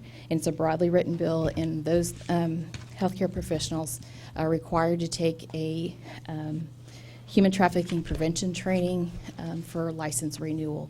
And that'll be effective for license renewals on or after September 1st, 2020, and that'll be a requirement for every renewal. They are, the requirement is that the Health and Human Services Commission, HSC, is required for, is kind of in charge of approving the courses, kind of setting out the criteria of what would be an approved course. They approve the courses. At least one of those courses has to be free. And so they have developed, they have a website, kind of a Human Trafficking Prevention Resource Center. When they approve those courses, they'll post those courses there. Their understanding is they're in the process of doing rules. And so we don't have a lot of information about what those courses are right now, how long they'll be, what they'll look like, if there'll be online, in-person combination, how many courses will be available. But we do want our licensees to be on notice about this requirement, because this is not something you would find in your enabling statute. You would not find this under Chapter 401. So we do want to put you on notice that there's this new license requirement. Sherry Sabrina, is it 2 hours, or is there a particular time length in the The bill doesn't set out a particular say. time. It just requires that one of the courses be free. Okay. So what that will end up looking like. So for every subsequent renewal, you'll have to have had show. Right, yeah, it's a condition, the way the bill is written, it's a condition of license renewal, and it wasn't set out as the first, everyone has to take it once, or you have to take it for your first renewal on or after this date. It's a Forever. This is Tammy Camp. Did it also state that it could count as an ethics, or is that within the rules? No, that's not within this. There was, that bill contained specific provisions for physicians, ones for nurses, and then all the other healthcare professions that were under Title III. So I don't know if that's a specific one for physicians, the next agenda item, item H, will have that discussion. Right now, this is just a standalone straight-up renewal requirement. When we'll get to that agenda, I'll discuss whether it would be counted for C, but right now it's separate from your CE requirements, that number.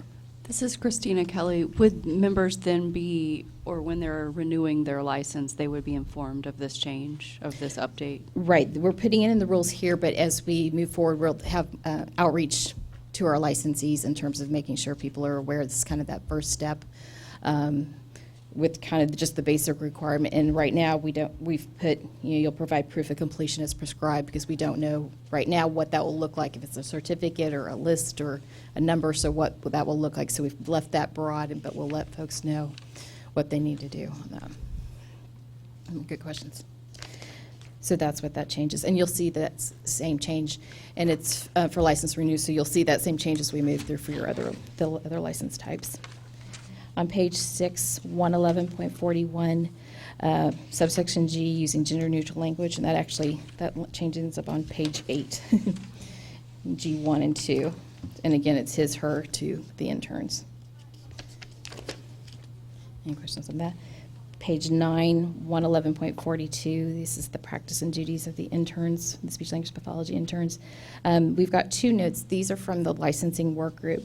The first note is about, we wanted to restructure these rules, but also remove the prohibition that the licensee couldn't list the American Speech Language Hearing Association, the ASHA, clinical fellow title with their interns, their license title, and this allows them to list in addition. They can't substitute, but so you see under subsection C, they must use intern SLP or SLP intern if they wish to shorten it, and then the new D is if they're pursuing the ASHA clinical fellow credential, they can use that credential. But again, it's not a substitution. You still have to use your license term, but that may help with interns.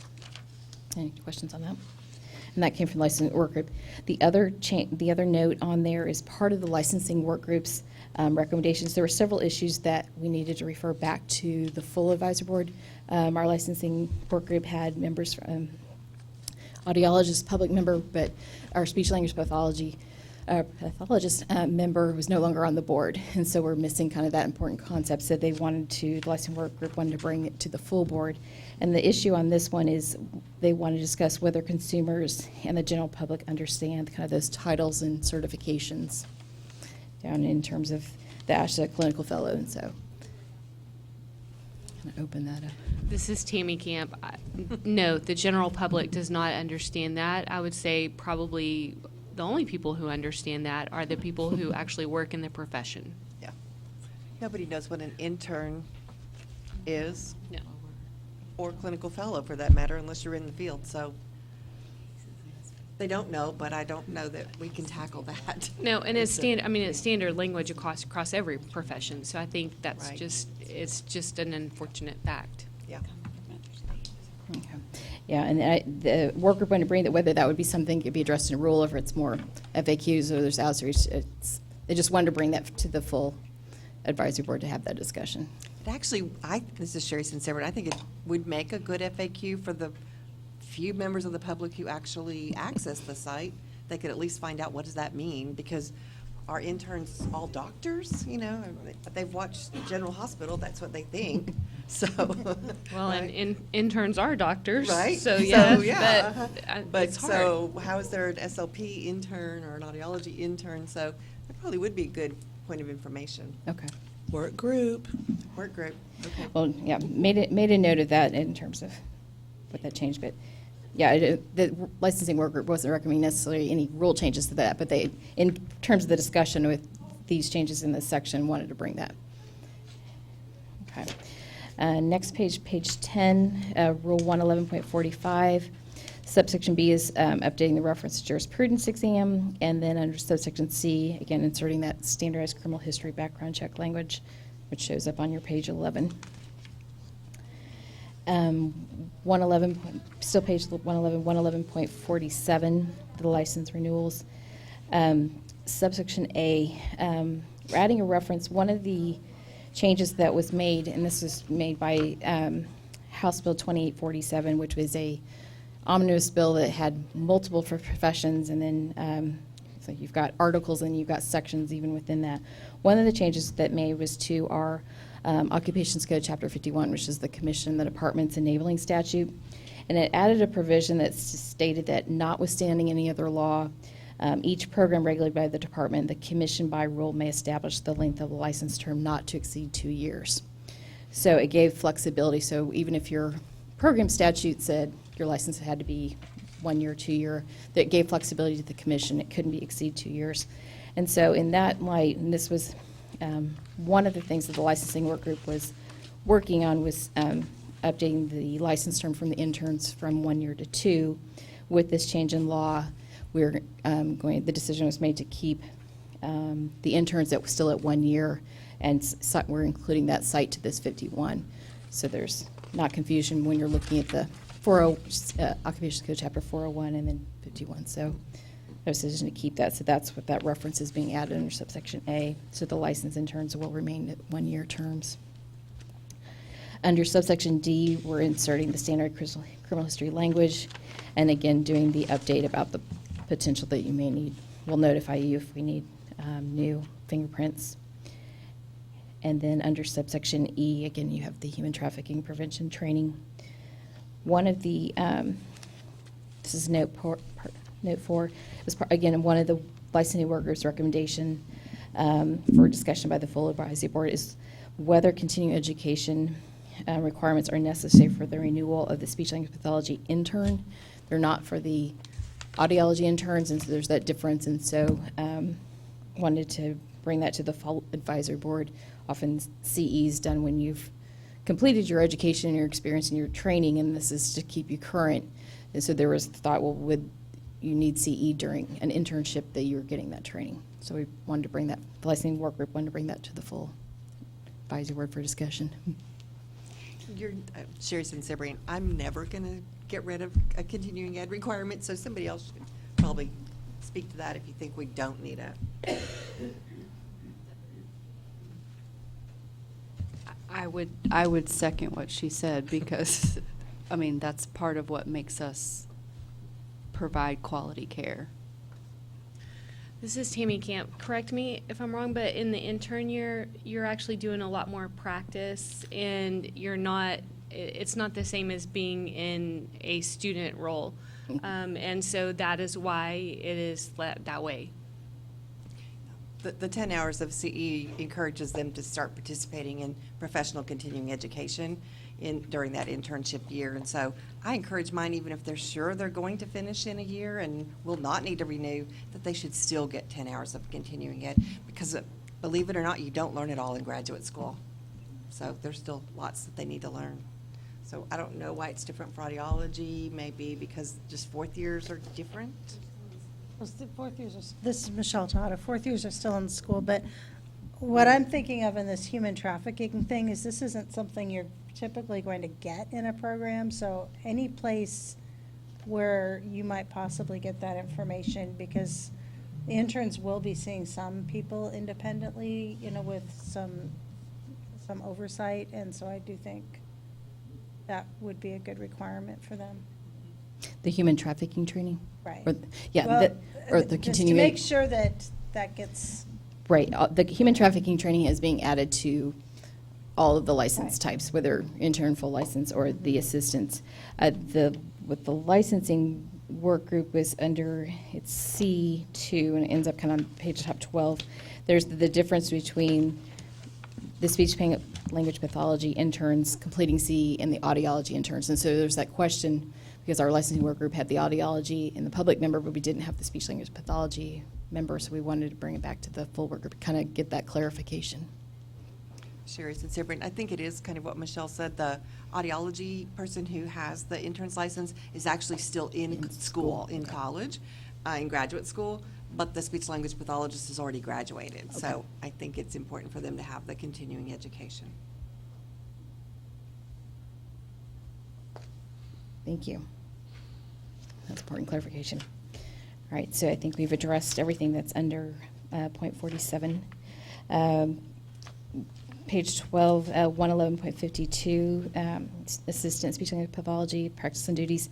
Subsection E is gender neutral, and actually E ends up on page 14, and the change is actually on page 15, so you get to skip ahead a lot. We've put the whole rule in here context, so you saw the context, but the change is very small, so you get to skip ahead a few pages. Page 15, 111.55, assistant speech language pathology of application eligibility, subsection B, updating the reference to jurisprudence, and under C, and the standardized criminal history background check. Point 57, this is the renewals for the assistant speech language pathology. D is the inserting the standardized criminal history background check language along with the update to the whether updated fingerprints required. And then E is the new human trafficking training prevention course. Just for clarification, this is what we have presently, is it not? I'm sorry? This is what we have presently in the rules. No, the changes, yeah, the rules, what you're seeing, the underlines are the new, what we're Underlined are the proposing, new. and then any strike-through is what we're proposing to Right. strike through. Yep. So these are the proposed changes. Page 17, 111.70, audiology licensing requirements. There's no change to this section, but we want to put it because it's tied to .75. There's a couple references in terms of the education is the doctoral degree in audiology or related hearing science.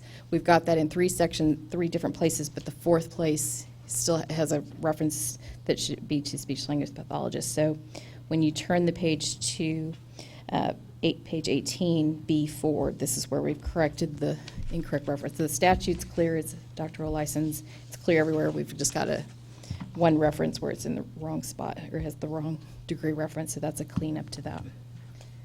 And again, updating the references to jurisprudence under subsection B and standardized criminal history under subsection C. Page 20, 111.77, audiology license renewals. Again, standard, subsection D, standardized criminal history background check language, and then updates on the fingerprints. And subsection E is the new human trafficking prevention training course. Page 21, 111.81, subsection E, gender neutral language, and that change actually ends up on page 22, changing the his, her to the interns, or the his, her to the supervisors. Page 23, 111.85, subsection B, updates to jurisprudence exam, subsection C, standardized criminal history background check. Page 24, 111.87, intern audiology license, the renewals. Again, this is under subsection A, adding the reference back to the section 51.203B, which allows the commission to set the term of the intern, and this will preserve the one-year intern license. D is the standardized criminal history background check with the updates on the fingerprints, and subsection E is the new human trafficking prevention training course required at renewal. I'm sorry to Yes. interrupt, but and I should know the answer to this, but what is the typical term or the length of time a person will serve as an intern in audiology? During the fourth year? Fourth year, only during 1 year, while they're Just waiting to 1 year? finish. Mhm. Okay, thank you. Thank you. Page 25, 111.92, assistant audiology license practice and duties, subsection D and F are using gender-neutral language, and those changes show up on page 27 and 28 of your draft, so you get to skip past a lot of, again, it's changing his, her to the assistants, his, her to the persons. Page 28, 111.95, assistant audiology license, application eligibility requirements. Subsection B is changing the reference to jurisprudence exam, and amendments to subsection C insert the standardized criminal history background check language. 111.97, this is on page 29, subsection D, inserting the standardized criminal history background check and the fingerprints, subsection E, House Bill 2059 with the human trafficking prevention training. Page 30, this is the dual license. Subsection B is the jurisprudence examination reference. Subsection C is inserting the standardized criminal history background check language. Page 31. I'm sorry, just Sorry. another question, not this little off topic, but do we know offhand the number of people in Texas with a dual license? I don't know if the license, Speech pathology and audiology? I'm not sure. It doesn't have to be exact, just curious. I'm going to see if, I don't know if licensing, Leonard's coming. It says older folks. People don't do that anymore. You said the older The older folks? I don't. Good morning, Mr. Bodner. Sorry, afternoon. It's already been a long afternoon. I do not know the answer. I began asking questions in the morning and it's already afternoon. And now it's after. I do not know the number of dual licenses off the top of my head. I will have to get that number for you and get you that answer. This is Sherry Sebring, but we know it's a very small It's number. very small. At one time, it yes. was more common to hold both, but now that is just not common at Right. all. So it's a dwindling population. Thank you, Sherry. Because, But- you know, the reason I ask is because in my experience, when I was going through speech therapy, that I was first with an audiologist, and I don't remember how old I was, but I remember that my mother came home and said that now we have to call the therapist by the title of doctor because he earned his doctorate. But in the early days, that audiologist oftentimes, at least in my case, the audiologist performed a lot of the speech pathology. And so it's just a point of interest, that's all. I will get that information and provide that to you. It's not necessary, you've got a lot to do already. I'm just curious. So it's, that population is probably aging out. You're not gonna have that anymore. Very true, right, yeah. Yeah, don't forget, I may be older than anybody on this side of the table here, so, It was- or that side of the table. Definitely was common at one time, but not anymore, so. Yeah. Thanks, Leonard. Thank you, Leonard. I'm not sure if I already did this rule, but I'll repeat it if I did, so just so I have it on the record. Page 30, 111.115, dual license speech language pathology, subsection B is the update to the reference to the jurisprudence exam. Amend subsection C to insert the standardized criminal history background check language. Page 31, 111.117, again, the dual license, this is for renewals. Under subsection D, inserting the standardized criminal history background check language, including the updates on the fingerprints. And subsection E is the human trafficking prevention training course required for renewal. Page 32, now we've kind of passed a lot of the cleanups that are repeated. This is new subchapter M, this is page 32, and this is the retired voluntary charity care status license. This is from House Bill 2680 from the 79th Legislature, 2005, and this is now Occupations Code. And actually, particularly, it's Section 1 of that bill, and now it's Occupations Code, Chapter 112. Under this chapter, there's certain healthcare professionals that the state agency is required to create a retired voluntary charity care status license, and this is a license that would use for persons who are retired, but their only practice is voluntary charity care. And the statute requires the state agency to define, by rule, define voluntary charity care and then provide for reduced fees and reduced continuing education hours requirements. So what this new subchapter is we've set out the applicability under 111.120.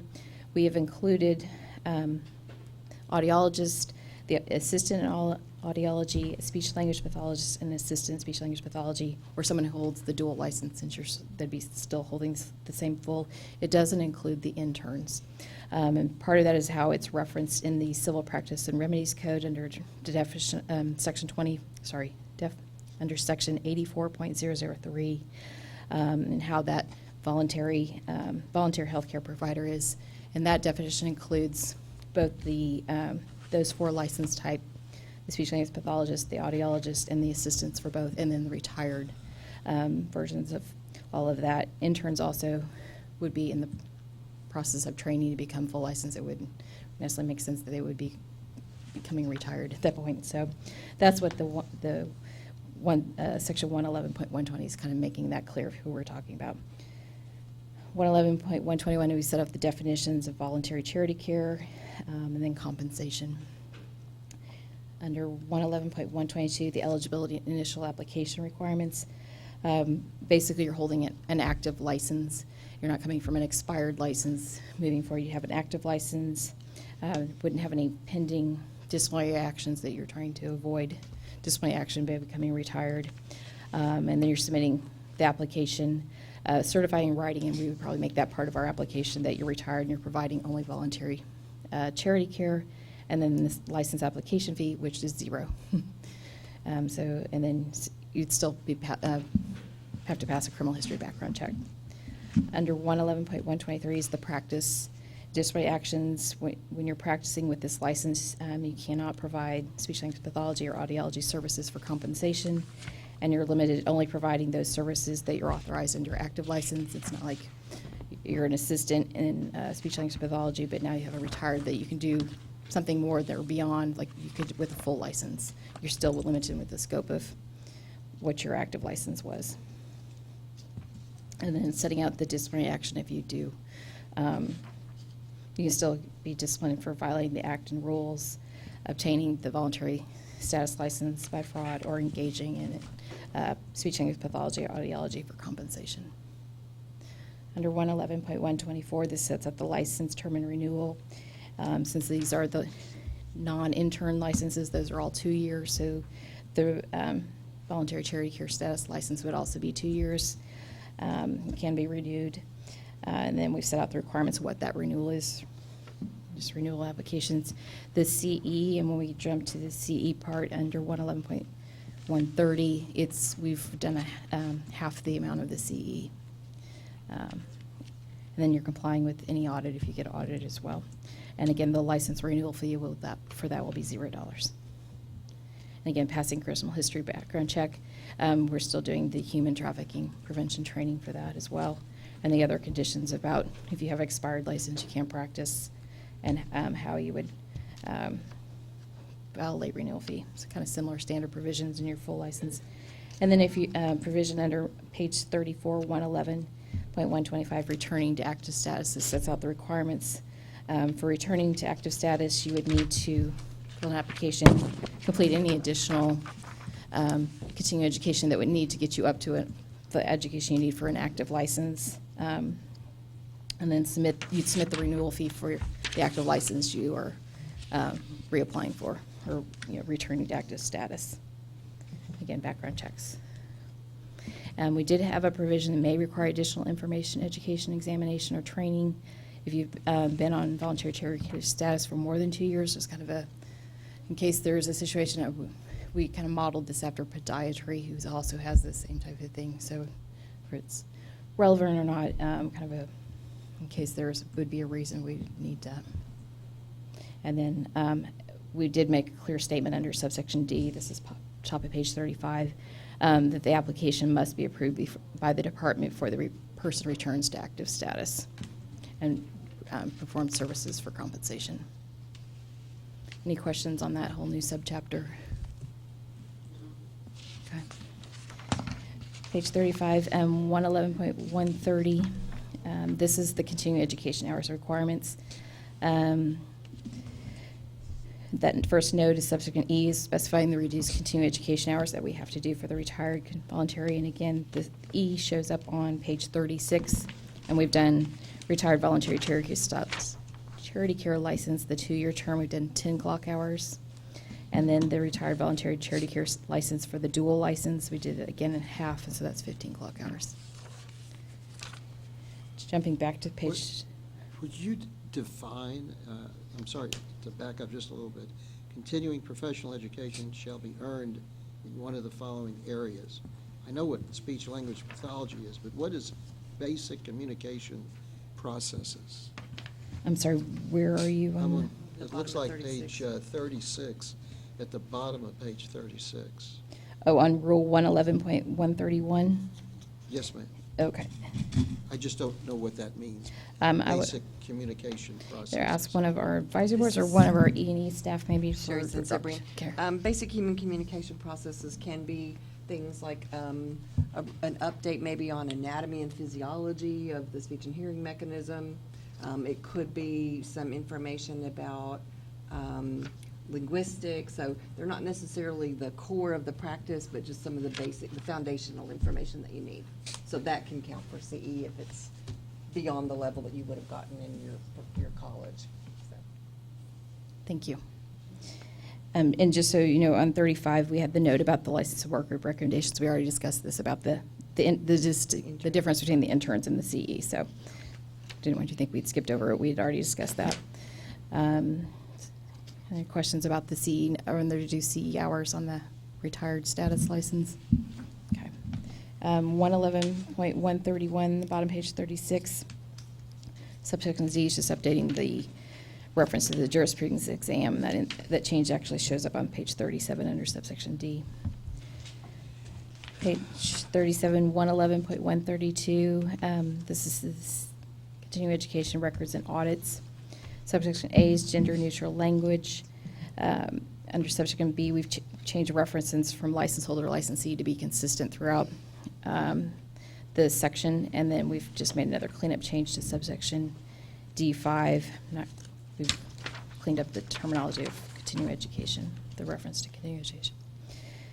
Page 38, 111.150, changes to name, address, and other information. We've separated subsection B into two subsections just to make clear that you can change your name and address, but then if you want the duplicate license with your new name, there is a fee. So just separated those two to hope for clarity. Page 39, 111.151, consumer information display of license. This came out of the licensing work group. And this is updating the consumer information notice and the license posting requirements. This is actually from a former rulemaking that we did. One of the public comments we received was discussing where license should be posted in today's healthcare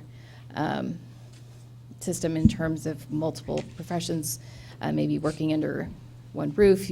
People may have multiple locations, not having a primary office. You may be going into schools elsewhere where you don't have a set location.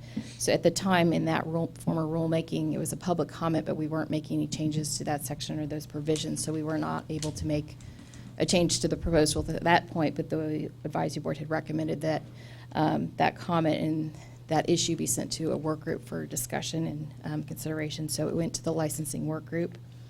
And so this is the licensing work group. We're proposing rules to discuss what that looks like. So when you're under subsection A, it's updating the terminology to assign displaying the license prominently in the primary office or place of employment of the licensee. So some cleanup language there. Under subsection B is where you kind of get that. The big change there is like you're having to post your license with the license card in your primary location. It's addressing the situation when such that the licensee shall display the license certificate in the primary office or place of employment in the absence of that primary office or place of employment, or when they are employed in multiple locations. The license holder carries their current license ID. So another question, and I don't know if this applies to this group or not, and I'm a little confused on the role of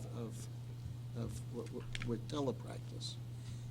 Is that in audiology only, or in speech pathology and audiology, where the practice can be performed through telepractice? There's going to be, Mr. President, there is an agenda item later, agenda item I, that talks about telehealth rules for speech language pathology and audiology. I think that would be, you can hold your the question or delay an answer at that point, have that discussion. That's not part of this particular rule. Okay, but in the displaying of the license, if you have a practice by telepractice, how is the license, what form will the license take to be displayed? Has that been addressed, or will we be talking about that later also? That was not part of the licensing work group's discussion about how that works for telepractice. This was addressing the issue that had come up from the public comment of a license holder maybe having multiple locations or having shared locations with other healthcare professions where they may share an office, or they're going in, they may not have a permanent location, but they're going into schools, how to address that. So the issue of telehealth was not discussed in that. So would you suggest that it might be? It's something we would like to maybe have a work group or have further discussion when we get that in terms of how to address that. It's not part of this rule package. I'm not saying it shouldn't be addressed. It just wasn't addressed here. I'm not making any recommendations at this point. For the professionals on this board to give some guidance, but I know we've had extensive discussions on telepractice. I made a note about bringing that back up again when we get to item I, and we might make a note. It may not have been addressed yet, so it may have to be something we Right. put on the next agenda. Right. But yeah, it's a good question that wasn't discussed as part of that licensing work group, and it wasn't the issue that work group was thinking about in terms of how do you display the license or the license card. So This is Tammy Camp, and probably just because I'm simple, but in B, where it says that in the absence of a primary office or place of employment, or where the licensee is employed in multiple locations, the licensee shall carry a current license identification card. So it seems like that could apply to telehealth, that they would be carrying that with them at that point. And you could show it to a patient. And you could show it to on the the patient. screen if I they mean, want. is there something that right there in that in terms of identification card or providing it or showing it? I think it's just I think you could just assume that as a telepractice that you're carrying your license, just like if you were going into a school or if you were going into somewhere else. I mean, it would be the same principle. And I think your concern is that somehow the patient or the consumer was able to see that if it's not displayed up on their Yeah, wall I- or they're I there, if just- you're at a different location. Then you get into a discussion of, well, shall it be displayed for 3 seconds or for 3 minutes, and the time so the patient or the client feels comfortable with that. I just think it needs some more discussion. With all due respect, I'm not so sure that would be sufficient. I suppose I want the client to be totally, completely at ease with the practitioner. Mary That's what my Winston, concern. TDLR. Good discussion for, we will get there in that discussion, because I'm trying to think of a licensee that does not have to display their license. So this is something that is across the board. So we will look for guidance to Right. be consistent in that. Right, and we do have a rule, 111.212, but it's the requirements to tell, but it's just the speech language pathologist, because that was a cleanup that we weren't putting anything like that in. So there might be a couple different ways to do that or address that. Well, I know we have creative minds on this board and Right. in this agency, so I know a solution is at hand. Is the advisor wanting, to make any changes right now to that rule to try and address that, or was that something you'd want to hold off and have a further discussion about that in light of telehealth? Or how do you display this? I think it can go back to the work group and give us a chance to find out what other licensed groups are doing, because we're not the only ones in that situation. So somebody else may have come up with some great wording that we can borrow. Right. Well, and we had borrowed this from other groups in terms of getting the multiple borrowing. practice or the, multiple professionals sharing an office or not being in one location. So Right. we can work on that. Yeah, if that's the start of the advisory board, we can send that issue to a work group. It won't be part of this rule package, but we'll look at that for future. I'm just going to make a note real quick. Okay. Thank you for your question, Mr. Bodner. And then subsection C is the licensee shall not display photocopies of that. And then D, you can't make any alterations. We cleaned this up because this rule is all about the license certification, the identification cards, so just made that tight there. Other comments or questions? Hopefully this helps address the concerns about the multiple locations or not having a primary location, or you don't have to carry your license around. Or you have your ID, but not your with you. Page 39, 111.154, requirements for duties and responsibilities. Under subsection A, this was a licensing work group cleanup, trying to make that cleanup in terms of the internship and having the licensee's internship count towards the 2 years experience versus the licensing's internship year, because that's not necessarily the case. That cleaned it up. That was a recommendation from the licensing group. This Yes. is Christina Kelly. I have a comment. We are now required with ASHA, our national board, as a supervisor to complete a continuing education. It's a one-time thing that you are, when you log in to the ASHA website, you can look up a fellow colleague, whether they completed that or not. I don't know what the rules are with TDLR and ASHA and the language that's used, but I just thought that that might be something that maybe you wanted to add as a requirement for the duty of a supervisor. That also would go to a work group. So we don't currently have a requirement for specific continuing ed and supervision. It has now become the national standard, so Okay. probably something we should think about. We'd want to least put look in at a the work group and also go back to this, make sure we've got the statutory authority to, because I understand there's, ASHA may be requiring things, but from Right, a can licensing, we specify regulatory that? authority, what do we have to, Right, yeah. Do we have the the authority to do that? require So, something specific? yeah, so your comment was about the having the one, is it 1 hour CE? Or It's 2 hours. 2 hours, CE. And it's for the supervisor, before they supervise, okay. Just making a note so we don't forget this. And that will go to a work group along with the telehealth, okay. And the way the national board uses it is that it's an honor code that you check online that you have completed it. Okay. However, it may very well go to your audit for CEs that you may subscribe to as a way to track it as well. So with our national board, Okay. we have the ability to pay for a transcript to be Okay. continued, for those to be added. Okay. However, you go online and indicate that you have completed that. Okay. So if someone is tracking that and looking that up, there's a way to find that out. Okay.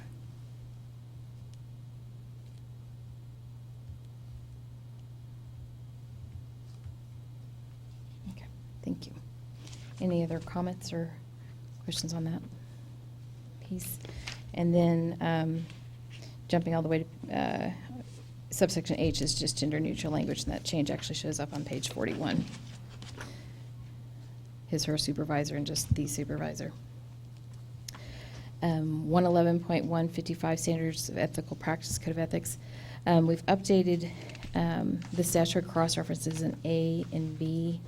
We've updated terminology in B to gender neutral and removed some outdated references to the registrant. I think that we said the licensee and the registrant, there used to be the temporary certificate of registration. We removed that from the rules, but we've found a couple leftover references to registrant, so we're cleaning that up. The cross-references, statutory cross-references A 16, if you go to page 42, kind of halfway down, it's the cross-references, the cleaning up the reference to the Crime Victims Compensation Act. There are changes, codification changes that were made this session. And then under B, you've got several cleanups. I'm trying to get you to the change I wanted is under B16, which shows up on page 44.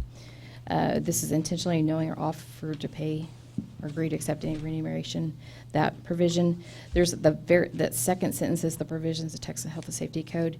That is an incorrect reference. It doesn't actually exist, so we're pulling out the reference. Still leave the substance there, but don't need it's not actually the correct reference. May have been changed over time. Any questions on those changes to that section? Under page 44, 111.160 fees, we're adding a new subsection I, and this is the new retired voluntary charity care status license. And you'll note near the page, bottom of page 45, that initial and the renewal application fee is 0. Page 4. Question. Yes, sir. What kind of population is in that retired voluntary charity care status license? that What is is it. the population that you're looking at? Mary Winston, Wendy won't have that information. Leonard may be able to get that information. He's gotten the other information, Mr. Boatner, that you asked for. There are 17 dual licenses, but we're trickling it in as we get it. That's, our general counsel is not going to have that information, but Leonard hears it, he's nodding, and he can get that for you. Well, again, I think it's great if the fees are zero. Uh-huh, And I'm not advocating fees. right. You But just want to know the number. I'm also not advocating that this agency or any agency operate at a deficit. Okay. I think it has, if it doesn't cost anything, well, it doesn't cost anything. Maybe the cost compared to everything else you do is so minute, it would be ridiculous, to charge even $1. It cost you more to process that $1 than the whole thing's worth. That is just the kind of Exactly. Right. studies that we conduct internally. Right. And we'll get that from Leonard. He's Right. going to get that for you. Well, and again, the retired voluntary charity care status license is new. We're just implementing, so we don't have any licensees right now. And now, in doing the fiscal impact analysis of this, we don't know how many current licensees would take advantage and decide they're holding a current license, but they're not practicing, or they're just doing voluntary charity care, that would say, oh, I'll move to this license type. So we don't have any way of knowing how many might move from having a full-time active license to this. But our budget folks have done the analysis and are comfortable setting it at zero. But like any of our other license types, we'll be tracking numbers. If this proposed and adopted by the commission goes through all that whole process, in the future, we would track that. Any questions? Page. I mean, again, I don't mean to belabor the point, but if this is not taking up that much time, so the cost is essentially at zero, but then you're doing something for another board that doesn't take up that much time either, so their cost is at zero, and then you're doing something for another board, doesn't take that much time, then, just like you say, a minute here and a minute there, pretty soon you've got some serious time. So, again, I'm not advocating for fees, but I'm not advocating this agency operate at a deficit either. Right. Thank you. Yes, and the statute does require us to have reduced fees for this license type versus an active. And I said our financial folks have looked at that. So, thank you. Page 46, subchapter R, complaints. This, we are combining subchapters R and S into one subchapter. Complaints and enforcement provisions go together. Just have it all in one combined subsection, so you see the change to the title of the subchapter. 111.170, that's telephone numbers. That there's no proposed changes. We just wanted you to see in context the whole new subchapter, what's contained in that. 111.171, complaints. It's no longer, this section has been expanded because it's no longer just complaints regarding standard of care because of House Bill 2847 and two new sections within that, sections 7.003 and 7.004, which show up in subsections B and C. We've added that. And what new subsection B is stating that qualified persons may assist the department in the review and implementation of complaints, and they'll be immune from liability. That could be advisory board members, licensees, other qualified persons. In cases where we may have standard care, scope of practice type issues where we need experts, this may make people more willing or feel more comfortable in assisting the department in that. And then the new subsection C is referencing that the provisions regarding the confidentiality, complaint, and disciplinary action are provided under our Texas Occupations Code 51.254. When the health programs were transferred from the Department of State Health Services to TDLR, all of those program statutes had their own confidentiality provisions that seemed pretty common. They weren't all exactly the same. House Bill 2847 repealed all those individual provisions and put one provision in our enabling statute that would apply to that, and then updated those confidentiality provisions. So what you're seeing in the new subsection C at the top of page 47 is just directing you back to that provision. You don't think, oh, we lost our confidentiality provisions to our statute. You still have it, but it's over in 51, and it's standardized now across those programs. Any questions on that? Page 47, 111.72. This is administrative penalties and sanctions. This is showing up. It looks like it's new. There's no proposed text. It's showing up new because we relocated it. We just can't change the numbers. When we do the rules, we have to move it, so it's all showing up new, but there's no proposed changes. That's the same is the case in 111.173, enforcement authority. This was former section 111.181, no proposed changes. 111.174 refunds. This was former section 111.182 and no proposed changes. The bottom of page 47, we brought the surrender of license rule over from 111.183. We do add a new subsection D, stating that this surrender provision doesn't apply to licenses that are subject to the next section, 111.176. On page 48. This new section, 111.176, automatic denials and revocations. I'm sorry, Wendy. In this one, and it may be in other sections, and it just didn't click with me. In subsection D, under 111.175, I guess, on page 47,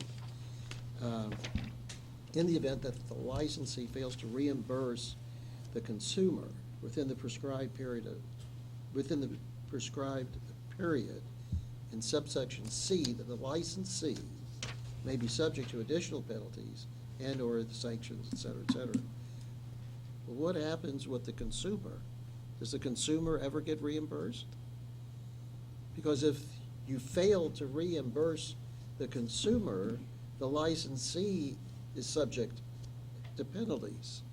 But what happens to the consumer, though? Are those funds ever reimbursed? And who makes sure that they are? Mary Winston, TDLR. This is a question that comes across in many of our programs in relation to enforcement and what our authority is to do as a licensing regulatory agency to our licensees. We do not typically have the authority to order reimbursement to the general public. Our authority is to the licensee. We have a penalty matrix if they violate that, license or rule. And we advocate, I'm not going to say advocate, but it's great. It's smiled on favorably if you do reimburse, but we don't have the authority to make the person reimbursed, to order reimbursement. Well, and under subsection A, it's saying the commissioner or executive director may order an audiologist to pay a refund to the consumer who returns the hearing instrument during that 30-day trial period under rules, and it refers you to subsection W, which is not part of this rule package, but those are the joint rules that the Speech Language Pathology and Audiologist Board has with the hearing instrument fitters and dispensers. So this one does have some reimbursement within that first 30 days. Yeah, that they can order reimbursement or refund to the consumer who does the return within 30 days. So this statute actually has a refund provision in addition to administrative penalties against the license holder. So the whole concept of reimbursement, that concept is addressed, and the person, the licensee, is required under whatever the rules are.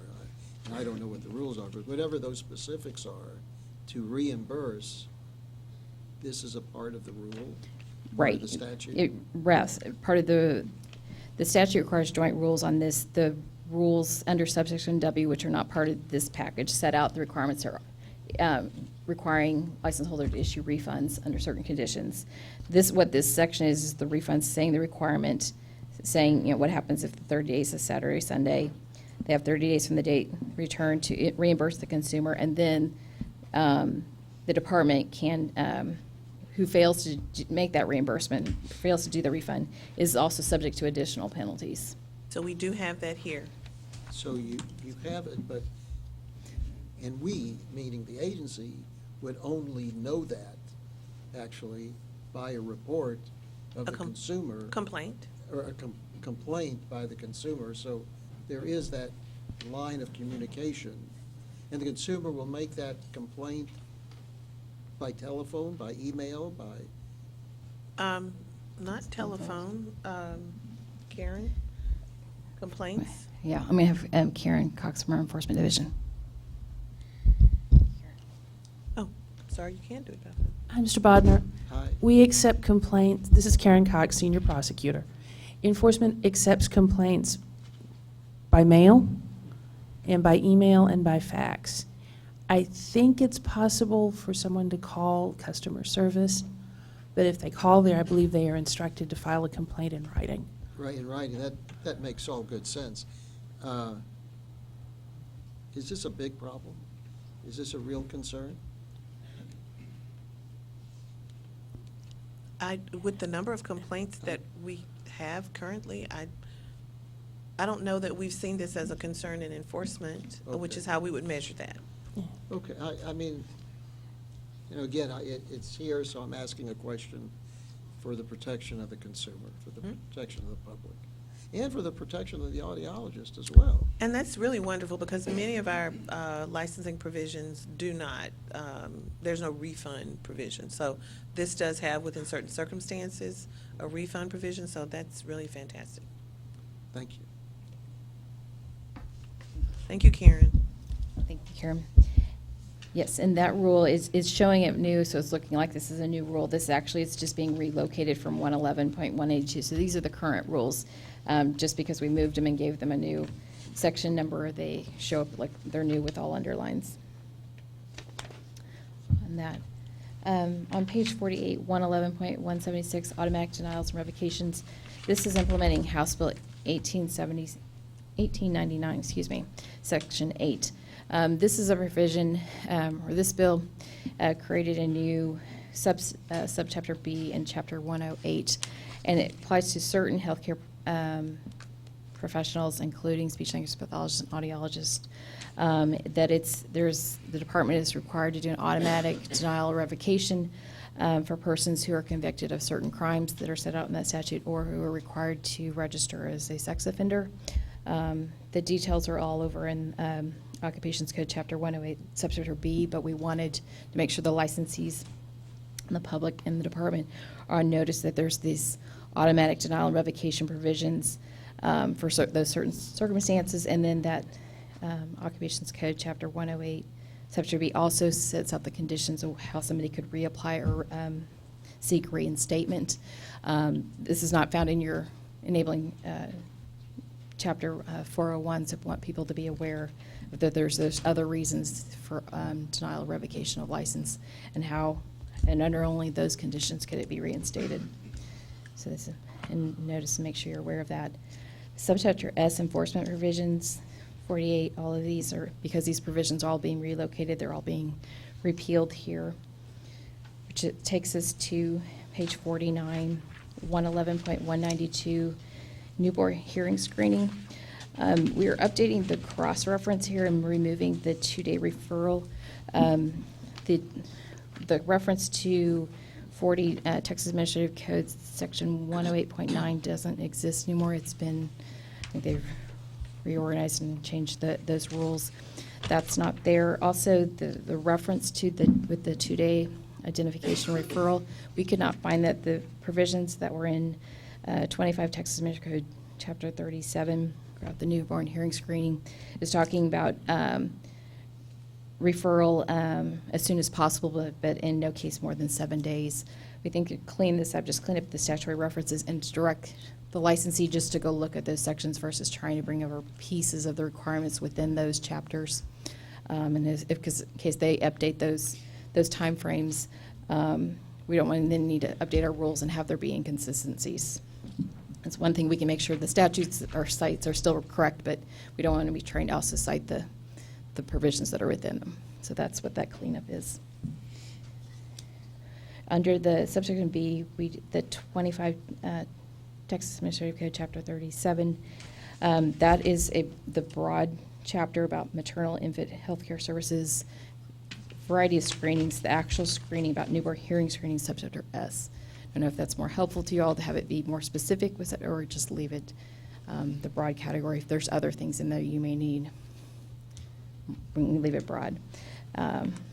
So that's the cleanup to those references. Under subchapter U, fitting and dispensing hearing instruments, that 111.200, this provision, this section is being repealed, and this is implementing House Bill 2847, Article 10, which just applied to the audiologist. And this was repealing a requirement that the audiologist or the audiologist intern who fits and dispenses hearing instruments has to notify the department of your intention to fit and dispense hearing instruments, even though the scope of your license allows you to do that. So the current rules were just saying the fact that you have an audiology license, that is your notice to us. But the statute has now been updated, removed that outdated provision, and so we've removed the rules as well.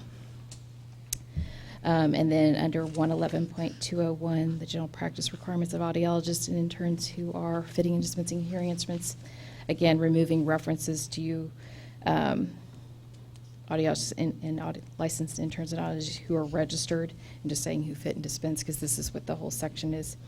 It's basically want to make sure the audiologists have these special requirements about if you're fitting and dispensing, what you need to do in terms of complying with the FDA regulations, making sure your equipment's calibrated. So we've made some cleanup changes, removing the registered, cleanup changes under that paragraph 2, just terminology, gender neutral.